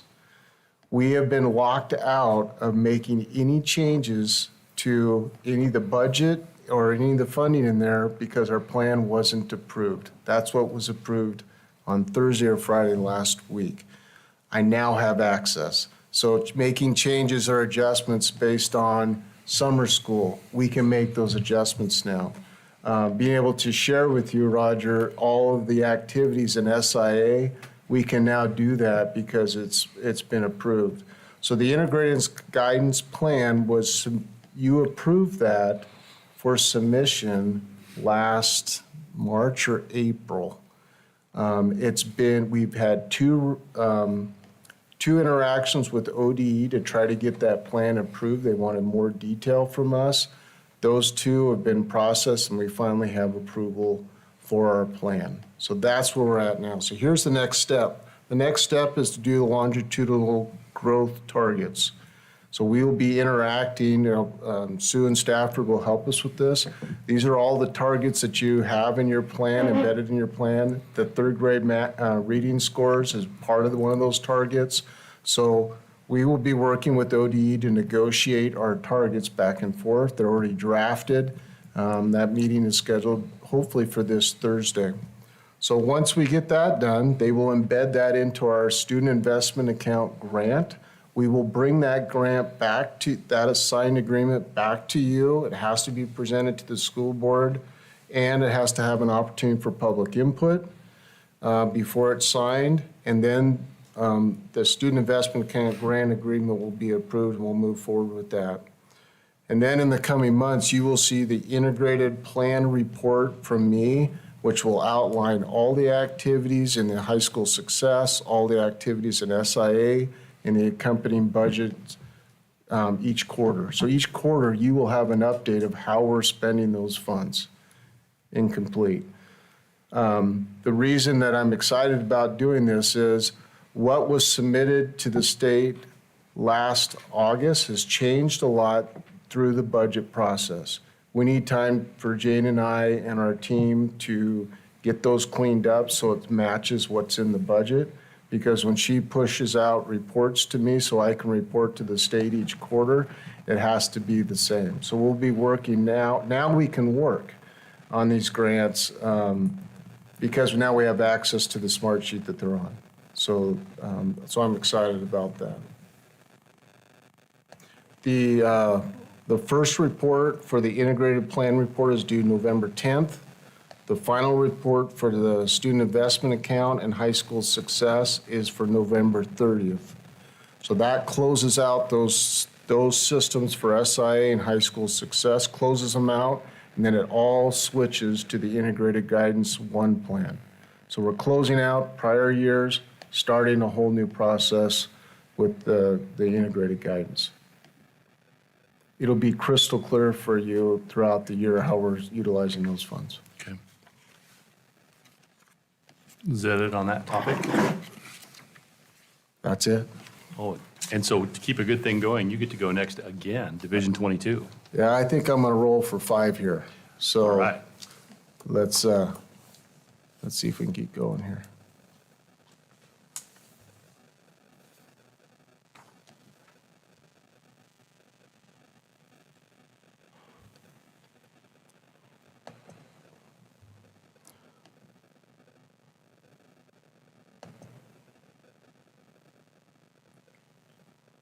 Okay, Division 22, this is an annual process that the district goes through.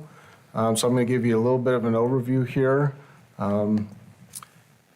First thing I want to do is I want to thank all of these folks. All these folks contributed to the Division 22 report this year. They did an outstanding job, and I'll explain the process that they went through to do that. So the why around why do we do Divisions 22 standards? It's really all the standards are created through the Oregon legislature and the state board, and it really is what we are obligated to do to be a standard school district. It also signals our commitment to providing great experiences for our kids. But the thing that I like the best about Division 22 is it really gives you an opportunity to reflect on your district systems and practices. And if you are out of compliance, it gives you an opportunity to get into compliance and also brainstorm with some colleagues how you might go about that. But also gives the people an opportunity to reflect, improve on what they're doing. So it's a good process. And I enjoy taking districts through this in the past. So this is an example of what I ask folks to do that are on that list. So this is the internal process example. This is the internal process document that ODE recommends we do. So basically what I do in my process is I assign this section to, this is obviously a special education, so Krista, our special ed director, took this section. And when she went in, she would click on the special education children with disabilities, the highlighted, the standard pops up. I asked people to go through that and put in evidence that supports us meeting that criteria, and then signs, yes, we're in compliance, or no, we are not. So there's approximately 50 standards that this was done, and that's what those folks did for you to make sure that we are up to standard. So and then the nice thing about this document is it builds year after year after year. So you don't have to repeat this necessarily every year. But if you have somebody new come into a position, this is a great spot for them to go to find out if we're compliant and how are we compliant. But we do have to vote on it every year. Yes, every year. And I'll cover that here in just a second. So there's 2 different accountabilities here that we're talking about tonight. The first one is what we're doing right now. Districts have to report to their board before November 1st. And then by November 15th, we have to report to the state our compliance with Division 22. So it's a double accountability. So here's the broad categories: teaching and learning, health and safety, and district performance and accountability, and human resource and staffing. Those are the larger categories. And then underneath those, there's a lot of stuff. There's a lot of processes, a lot of systems across the district. A lot of policy that you guys work towards and work on is all embedded into Division 22. So what happens if we're out of compliance? Really, the plan that is in your packet is the first thing ODE looks at, and they either reject that or accept that. We have one that we were out of compliance this year, and it's simply a board policy that we need to adopt. And so the timeline would be to adopt that this school year, and OD would most likely accept that. But if they don't approve it, then you would go into a consultation with them, and they would work with you on becoming compliant or a timeline. Most typically, districts are out of compliance with their curriculum adoptions, and those are usually negotiated back and forth with OD to be in compliance. So our report for this school year, these were waivers for this school year, so essential skills was waived and PE data collections was waived this year, so we did not report on those. Rules that were new this year, and when I say this year, this reporting period, I should have emphasized that we're reporting on last school year. So this is compliance for last school year. So this was one policy that was new this year, and this is the one that we have identified that we were out of compliance with, and we will get this policy to you and adopted to be back in compliance with Division 22. The operational plans was not new, not a new requirement, but it was a new submission. We had some corrective actions last year that were corrected last year. The physical education requirements were corrected. Instructional materials adoption, Stacy did that work and corrected that, and also with program and services for tag students. Those were all that were marked non-compliant in 21-22 and were corrected this year.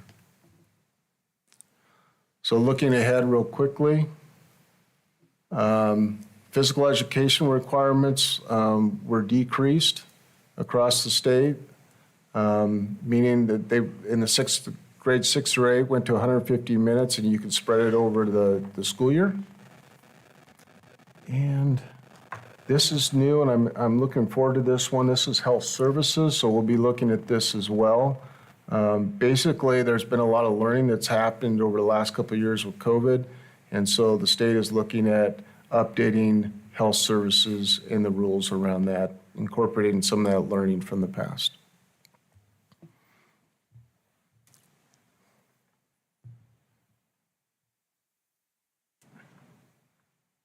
That is it with Division 22. Anybody have any questions on that?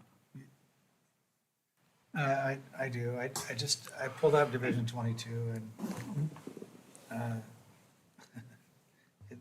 there's a lot, but one of the things in Division 22 sets graduation requirements. But it's my understanding, how do we get to a place, again, I saw something in the news last week that we were waiving those. Now we're waiving those. ODE State is. So it goes back to what Mr. You weren't there, sorry. In the listening session, Mr. Cordier had raised our test scores as a requirement to graduate, but not every kid passes the test scores, and so there were ways that students could demonstrate their proficiency.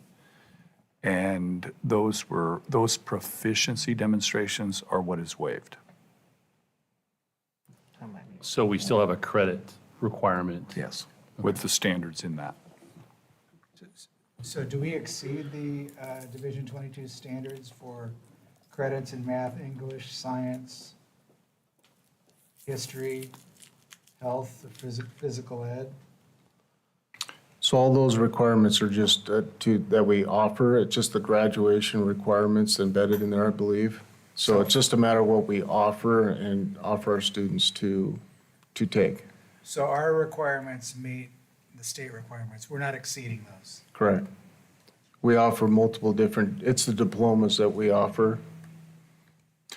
We do meet That are and go compliant. above, Roger, in the, for example, electives or college credit offerings, those kind of things. A student at West Albany could earn 32 across 4 years, and a student at South Albany could earn 28. So we actually offer more than that. Some of those are not required classes, like a college CP, language arts or something like that would be above that. And students in our schools have College Now credits and graduate from high school with several college credits as well. So English is an example. Students are required to take 2 years of English. So 4 which, 4 years of English. well, you only get half a credit a year. A full credit a year. Half a credit each semester. It says when I pulled it up, it's 2 credits, not 4 for English. 4. I read it on the internet, it's gotta be true. That's wrong. There's English every year, freshman, sophomore, junior, and senior. 4 credits. 3 credits of math, 3 credits of social studies, 3 credits of science. Yeah, it's just.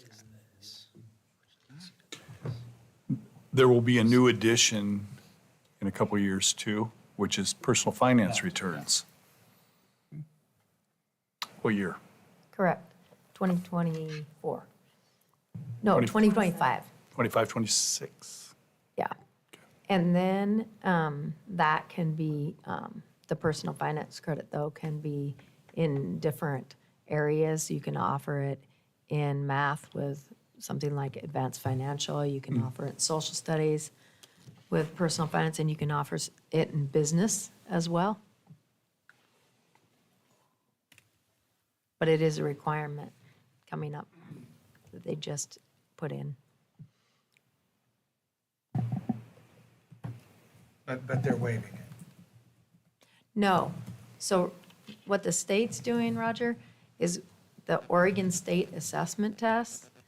Students had to pass that, or they had to meet essential skills in writing, math, and reading. If they couldn't pass the test, they had to do essential skills, and they waived the essentials right here. And they're not waiving the requirement to take all these classes. No. Okay. None of the graduation requirements in terms of credits have been changed. Just the essential skills graduation requirements, they waived it. They started to waive it during COVID. Okay. But there's still 24 credits statewide graduation requirement. The list I'm looking at is on the Secretary of State's website, current, but it lists it as the 2019-2020 school year. One would assume that there's been an update. Yes. Are you telling me those are the requirements in 19 as well? I would tell you that there was 4 years of English in 2019, 2020 as well. Sorry. Okay. So I don't know where that, What's the site you're on? The Secretary of State's website. Wikipedia. Secretary of State's website. Secretary of State, okay. Under 581-022-0103. Might need to write a letter. Chris, when we post to our website, are those links active? Do you know, when we post the report to the website? So you'll be able to look up the standards and what the requirements are for each of those. Oregon Department of Education, Chapter 581, Division 22, Standard for Public Elementary and Secondary Schools. What's number 2000 is the diploma requirements. Are you on 2000? I'm at Chapter 581. Yeah, that's the chapter. Then 22 is a section, and then 2000 is the number of the diploma requirements.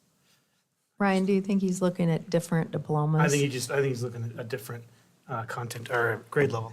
I don't think he's looking at credit requirements. The diploma, if you want to look, it's in the board policy. I can. We good? Yeah. Okay. I don't know if we'll ever be good, but Yeah, we can move on. Okay, great. We'll take that as a victory.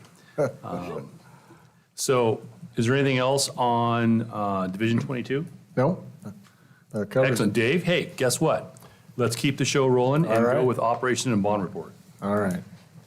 Another quick update. So just a reminder, we had some updates there, but this is going really well. I will say that at the end of October, we're going to send out a customer service survey. It'll be a short 3-4 question survey to all 4 operations departments to get some feedback on how we're doing on this. And I'll bring that back to you next month. Is that internal, or does that go out to the public as well? Just internal. Visitation goals are going well. Again, this is part of what we'll survey as well. October, we had 196 visits for these folks. HMK activities right now, we're closing out some projects, as you saw in the ESSER grant. South Shore Elementary, we've had some HVAC design issues there that we're having to readjust. South Albany High School was completed, but we had some concrete damage on the entry that we're working to fix. West Albany High School, they had some issues with the APAC fire door back there. We're getting that remedy, and we have some warranty items, a substantial number of painting issues across there. So those are being fixed and modified and taken care of. Transitioning is still in progress, and it's going very well with HMK as we transition to bring this internal. Our bigger projects, Sunrise Elementary School is a bond project. Design is in the final stages. We think we're going to bid in November. HMK is helping us with that bid process. It's a summer 24 completion project. It'll be a quick turnaround. Triplet Wellman will be managing that project with us, and they've done great work with us. I'm excited to work with them again. Central Elementary School, again, has been mentioned with ESSER funds. That testing starts tomorrow. That came up in the listening session. So we have one HV system installed. It's going to be turned on tomorrow morning because it's the teacher reported she's getting a little bit cold in the morning. So we're going to test her out in the morning. If it works, we think it will. We'll be ordering materials to complete the rest of the building as soon as possible because we're hearing that there's about a 6-month turnaround for those. And with ESSER funds, we have to have that product in district before they expire. So I want to make sure we get that done. Dave, when we originally met with Larcell Mechanical, just conceptually looked at that, one of the pieces that we thought would eliminate some of the heat in the cafeteria was the placement of a thermostat across the room. Is this going to be thermostatically controlled? Yes, we'll have individual controls with each room. Thank you. And that's a big piece with this system is we didn't have individual controls in each room. So if one was hot, all was hot. And if you opened up your window to cool down, it turned on the heat even more because it calls for heat. So now we have individual controls, and that's a huge factor here. Yeah. And we're bringing in more outside air. North Albany Middle School, I reported a couple months ago on that. That's operational and ready to roll. So the guys did a great job there, and that'll be ready to go for if it cools down a little bit. I want to just mention I thought we had a really good, successful October 13th in-service. I was able to participate with food service and facilities, and both Lauren and Scott did a great job leading those activities and got a lot of staff involvement with that. Really enjoyed their work and what they executed there. Little updates on transportation. They're averaging about 50 more riders than last year. Cancellation of routes, which was an issue last spring, was something they've really been focused on. We've had one route cancellation this year. We had 11 staff out on October 6th, and that was a tough day, so we had to cancel one route. They continue to work with principals and parents about just tuning up pickup and drop-off times to make sure we're getting students on time to school best we can and getting our buses to schools for pickup time too. That's much improved over last year, but it's a lot to work. They've added some routes to accommodate overcrowded buses. I think we had 80 kids on a bus at Oak Grove, and they added another route there. So that was some good adjustments that they made. Facilities, again, just tracking work orders. We had 314 created. That's about normal, a little lower than normal. 176 were completed. Those 314, but 379 completed in total. Technology work orders were down just a little bit, but Evan's been working really hard over there, so I'm sure he was amounted for a bunch of these. We had 97 closed and an average of 1.4 on response time at that. So technology takes a lot of pride in those numbers, and they're looking at those quite often. Food service, just reporting on meals being served. So compared to last year, we had 105 more breakfasts served, but their lunch numbers are up quite a bit. So 2,500 more lunches served this time, this October than last October. Dave, can you clarify the 379 total completed? That obviously is a cumulative total. When Yeah, did so that what, begin? those are work orders submitted in maybe September or in August that we finally got to and completed. So they're past completions or past issues that just, and again, these numbers are tough to look at, because like you said, some projects are very small and some are very big. So there could be one project up there that took them 2 or 3 weeks to complete, and one could be, 2 or 3 light bulbs, right? So it's I look at these numbers because it shows that our folks are working pretty hard. And that does operations. While you're moving, I want to update. It was the extended diploma I was looking at. I was and gonna ask my apologies you to the if it Secretary of was- State, anyone else involved. And when I was in school, that was my focus. I almost asked you if it was an extended or modified diploma that you were looking at, Roger. It was. Hey, Thank you. I do want to correct, though, the personal finance is not till the freshman class of 2027. There will be a half credit of personal finance added to our current freshmen this year by the time they graduate. Okay. Any other questions on this topic? Hey, Dave, We got 2 more.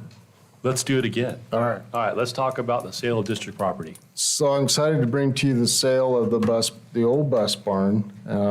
We now call this building the Transportation Department because it's new and new and great. The last facility definitely needed an upgrade, and this by evidence of our tour tonight, this is a great facility. So just a review of the process here that we went through with the sale of property. So the board surplus this property in April.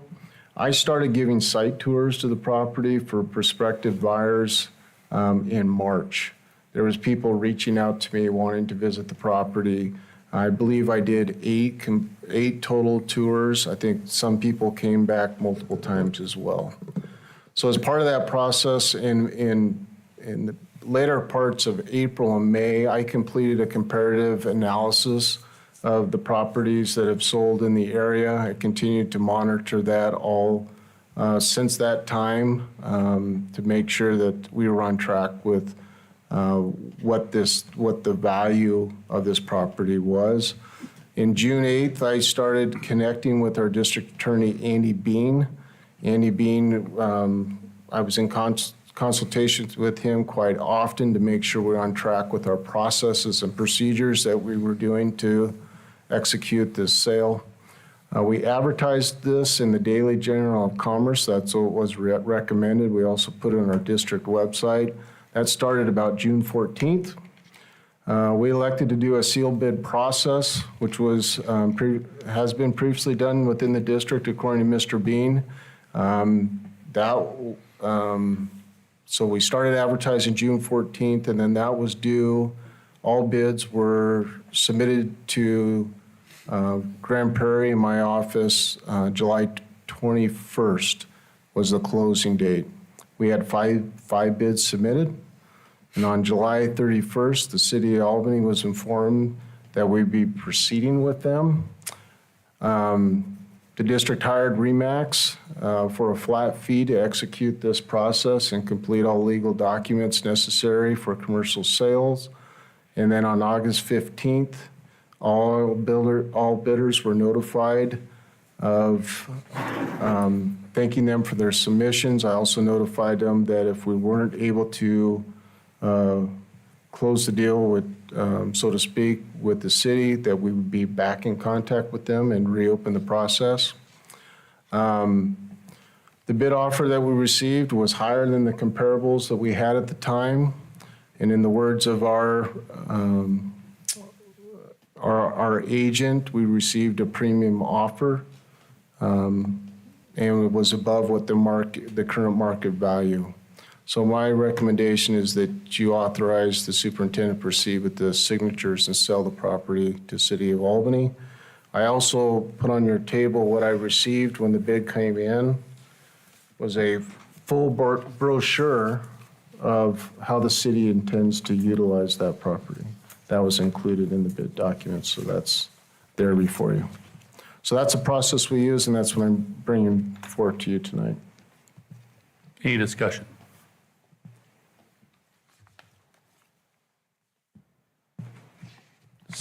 Just a procedural, technical issue.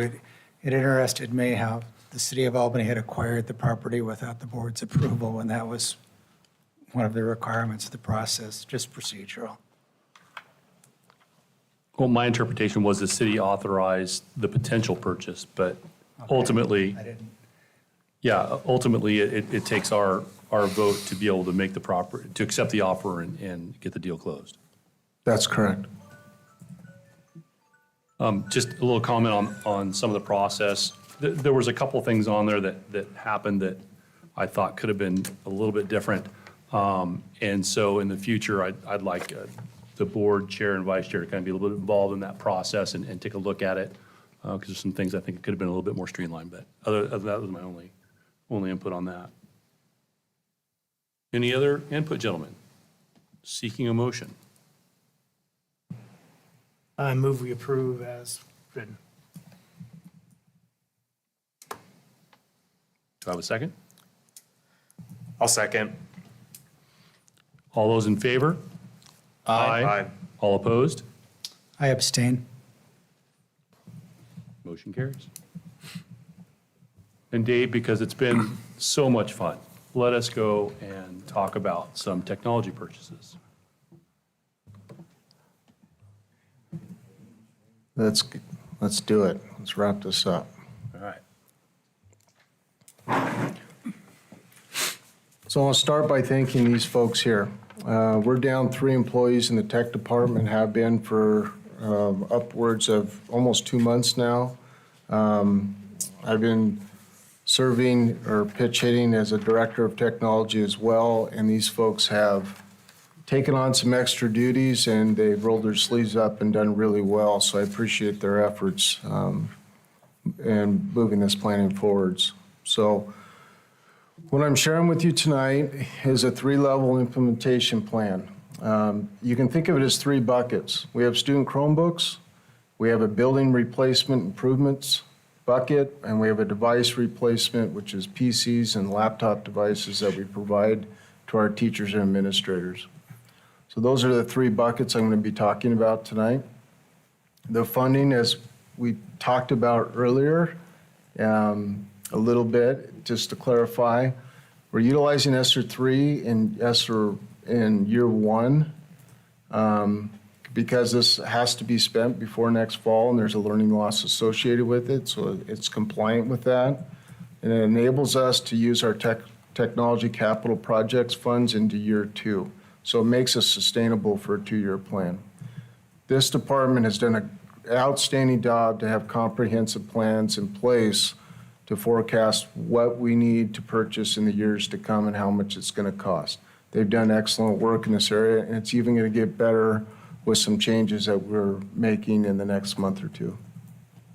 So let's talk about the first phase, the student Chromebooks. That's a PO that's in front of you today that will be paid for out of the ESSER funds that Jane presented to you earlier.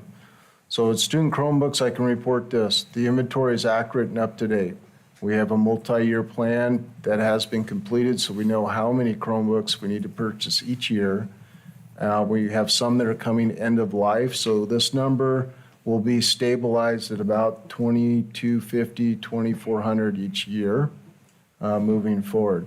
So this is the first purchase on the ESSER funds for these units for next year, not for this school year. So this is pre-thinking and getting these on site so we don't have any issues with these not being delivered to the district before September 30th next year when we can't utilize these funds.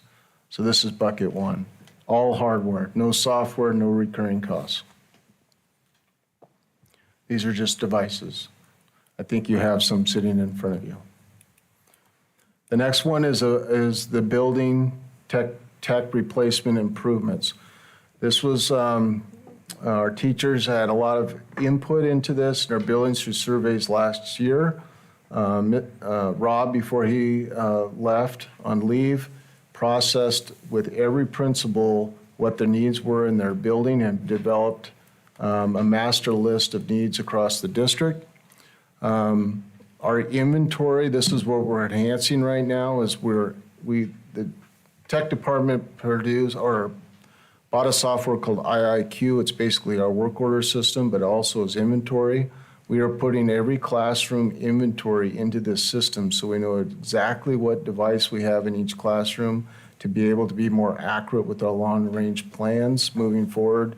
So we know when those projectors are at 4 years and they're ending life, then we can pull that out of the system to know that needs to be replaced next year on a 5-year cycle. So those are the kinds of things we're putting in the software to make our planning in the future even better. So what in this fund, again, it's $300,000 probably within that budget. And I may not add everything up to the 1.6 million that's embedded into the ESSER funds with what I'm presenting to you tonight.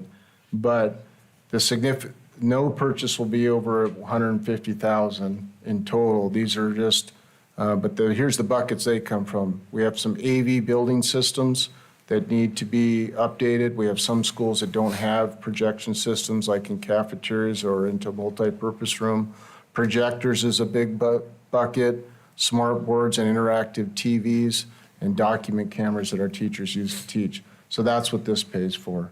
So nothing that's going to reach 150,000 threshold on its own, but it's again, more hardware, no software, no recurring costs. This is just annual maintenance type stuff. So that's bucket 2. Bucket 3 is device replacement. We have a cliff coming in the fall of 2025 where Windows 10 is ending. We have to replace all of the machines across our district. Our inventory is accurate with our PCs, and we're in process with our laptops. I want to make sure that we're accurate with what our teachers have and are using within our buildings before we move forward. This budget, you have a PO to start this process. In the first year, we'll be replacing 802 PCs across the district. And in the second year, there's a little bit less than that, but it's pretty close to the same number. So this is a 2-year plan to get us compliant to prepare for that cliff in the fall of 2025. All hardware, no software, no recurring costs. Dave, can you speak about the licenses on the Chromebooks? Yeah, there is a license in order to connect a Chromebook to our system and monitor it. There's, I think, a $25 per unit fee. But as we're taking Chromebooks out of our system, that cost just transfers to the new machines. So there is a recurring cost there, but it doesn't build on each other. It's just a replacement. So it's kind of a one-time cost per unit added to the system? It's a yearly cost, but yet when we're pulling Chromebooks off and bringing new one in, it's just a replacement. So there's no additional cost. We're rotating our stock. Right. Yep.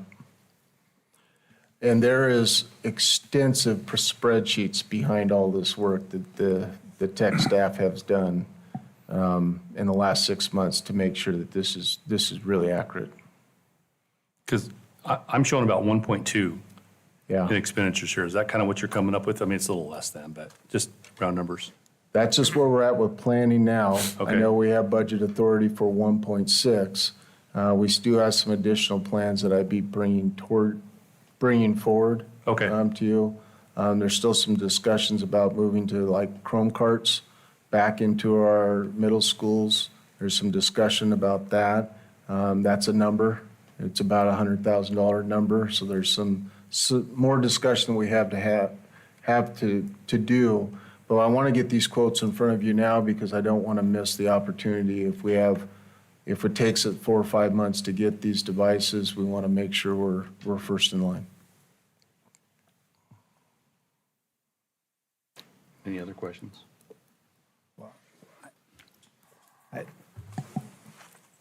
I understand the policy decision when it was made as the district was trying to stand up schools online, kids at home, and the policy decision that every student in the district was going to get a Chromebook provided by the district at no cost to any child.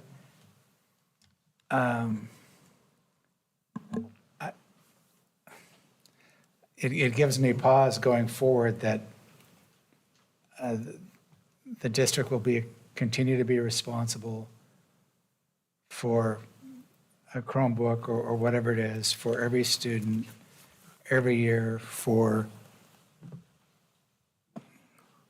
a long time. Are there other districts handling this differently? I mean, it's quite an expense, and at the time the decision was made, they had to do it. And they had funding coming from the feds to do that, but here we are, the funding's going away. Here's this expense. Certainly, I would think the district would need to be able to do that, but can it be on a as-needed basis versus, and the other question I have is we've got we're projecting a 4-year life cycle. Is that right? We're replacing. I believe our Chromebooks are 5. Roger, I'd also probably, if we had administrators and teachers here in the room, they would probably say this. They probably see that Chromebook as a textbook. A lot of our curriculum is online to access our curriculum, so they see it as an instructional tool. So I know at the time of COVID, they had, for kids to access their teacher, they needed to have a device at home. But utilizing that device in the classroom, you saw a presentation of summer school, and a lot of those programs they can only access if they're on a Chrome device or a portable device or have something in school. So I would say our Chromebooks are more than just an individual device for students, but it gives them access to their curriculum, gives them access. It's a tool for the teachers. I'm not questioning the value of the product. Okay. And I understand we're now doing it, and education will be going forward. And there are some efficiencies, there's some opportunities. I have one eye always on the budget and the precedent we're setting. And is that how we have to do that? And the other thing I'd say is I don't know. I use a laptop when I use it daily. I don't get 5 years out of it, and I don't use it as much as the students will. And so is that a real number as well? I'm concerned if there's another way to do this that gets the tools that kids need in their hands without A blanket purchase. forever for every student. I'd be interested in knowing how they're doing that. And the other thing that when I became a school board member and found out that, and Rob was here, and we'd made that commitment without a long-range plan, and I asked about that, and the response was, oh, there will always be, we'll fund all of this through grant funding. There will always be grants available to do this. And is that still a possibility? What's going on in that world today? It's a big expense. It's a lot of money. It will go on forever, and it's money we can't pay staff to be in the classroom. Yeah, it does, it does sort of, prior to COVID, right, districts would go one-to-one, and I'd go to presentations for districts that went to one-to-one, one device per kid in the district. To do that was a pretty big ramp up planning-wise, and then a pretty, you'd look at that data and decide whether that was worth it or not. So then COVID comes along, we just bypass all that, and here we are on the other side of it in a one-to-one system. It wouldn't be a bad idea to have some level of sort of, you know, I don't want to make it any more work for anybody, but some level of tracking to make sure that a one-to-one is really what we need and not a cart for the kindergartners that the teachers can share or whatever, right? Like, I don't know. I mean, I know my wife's classroom, they get a lot of use out of them, so I know teachers are using them. But it wouldn't hurt to have some level of data just to make sure we're not buying more than we need. Maybe? I think that's fair.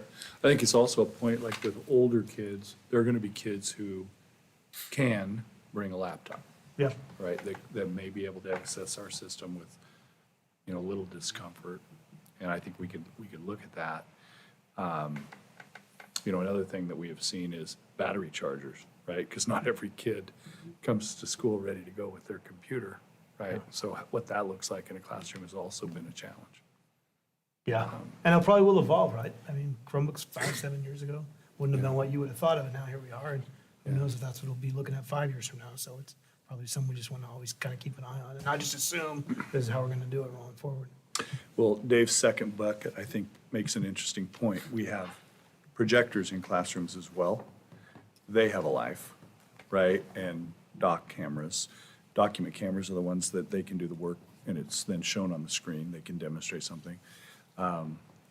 Smart boards, right? TV screens that are, you know, capable of being used interactively. And so there's, clearly this is a growing thing in the district in terms of its share of budget.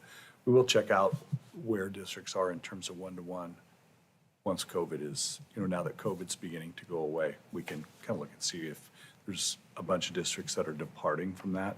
Everybody did go that way, right? By duress, by the fact that you couldn't access instruction at home without it, those kind of things. And I want to commend Dave and Rob Singleton as well. I think when I got here last year, we had 3 or 4 consecutive meetings where we could not lay hands on the inventory, right? And for that to come this far, I think is great. But I think the question as to where we go, what we become, I think that's worthy of further discussion and learning. I agree on the inventory thing. Really, that's really good work, and it had to have been hard. So, good job. So to understand the inventory, I mean, because when this first started, I asked if we knew where the laptops were, and they had no idea. Have we got it pinned down so we know which child has which specific? Okay. Yes. All right.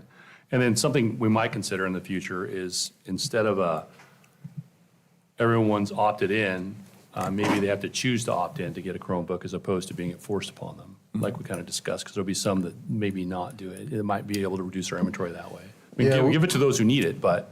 Yeah, some were purchased with ECF funds that required them to be able to take home. Those expire in July. But they were actually a federal requirement that the students had to take them home to be able to utilize those funds. That goes away in June. Okay. Yeah. Dave, are we talking about carts too? Potentially, yes. Okay. So these are currently coming out of the ESSER funds, correct? So they will expire at the beginning of the next year, next fall? The funds, yes, do So then, expire. looking at our 2024, 2025 budget, we need to account for about $1 million to get the next year rolling. Yes, that's why we're carrying forward that capital improvement fund for next year. Gotcha.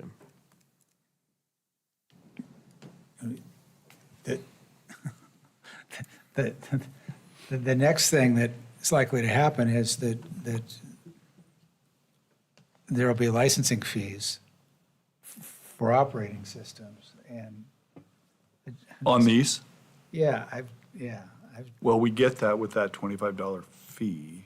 just, I'm going back 20 years ago and how we started at the county and what all these fees are now, and I just cringe. And Yeah. that's for a much smaller group than 9,000 kids.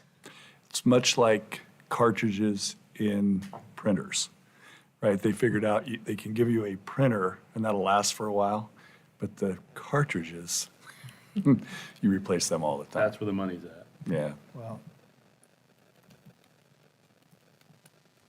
All right, if there's no further discussion, we have a couple of motions that we're looking for. I move to approve the technology purchase as written. I think we have to separate them up into two different ones. Yeah, there's, the first one is, move to approve purchase from Tafera of $525,300 as presented. So moved. Do I have a second? I'll second it. All in favor? Aye. Opposed? Second one reads, move to approve purchase from STS of $360,638 as presented. So moved. I'll second. All in favor? Aye. Opposed?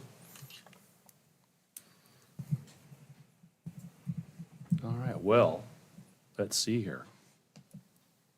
I believe the last motion that we need is one to adjourn. I move we adjourn. I'll second. All in favor? Aye. Opposed? Hey, we're adjourned. Favorite.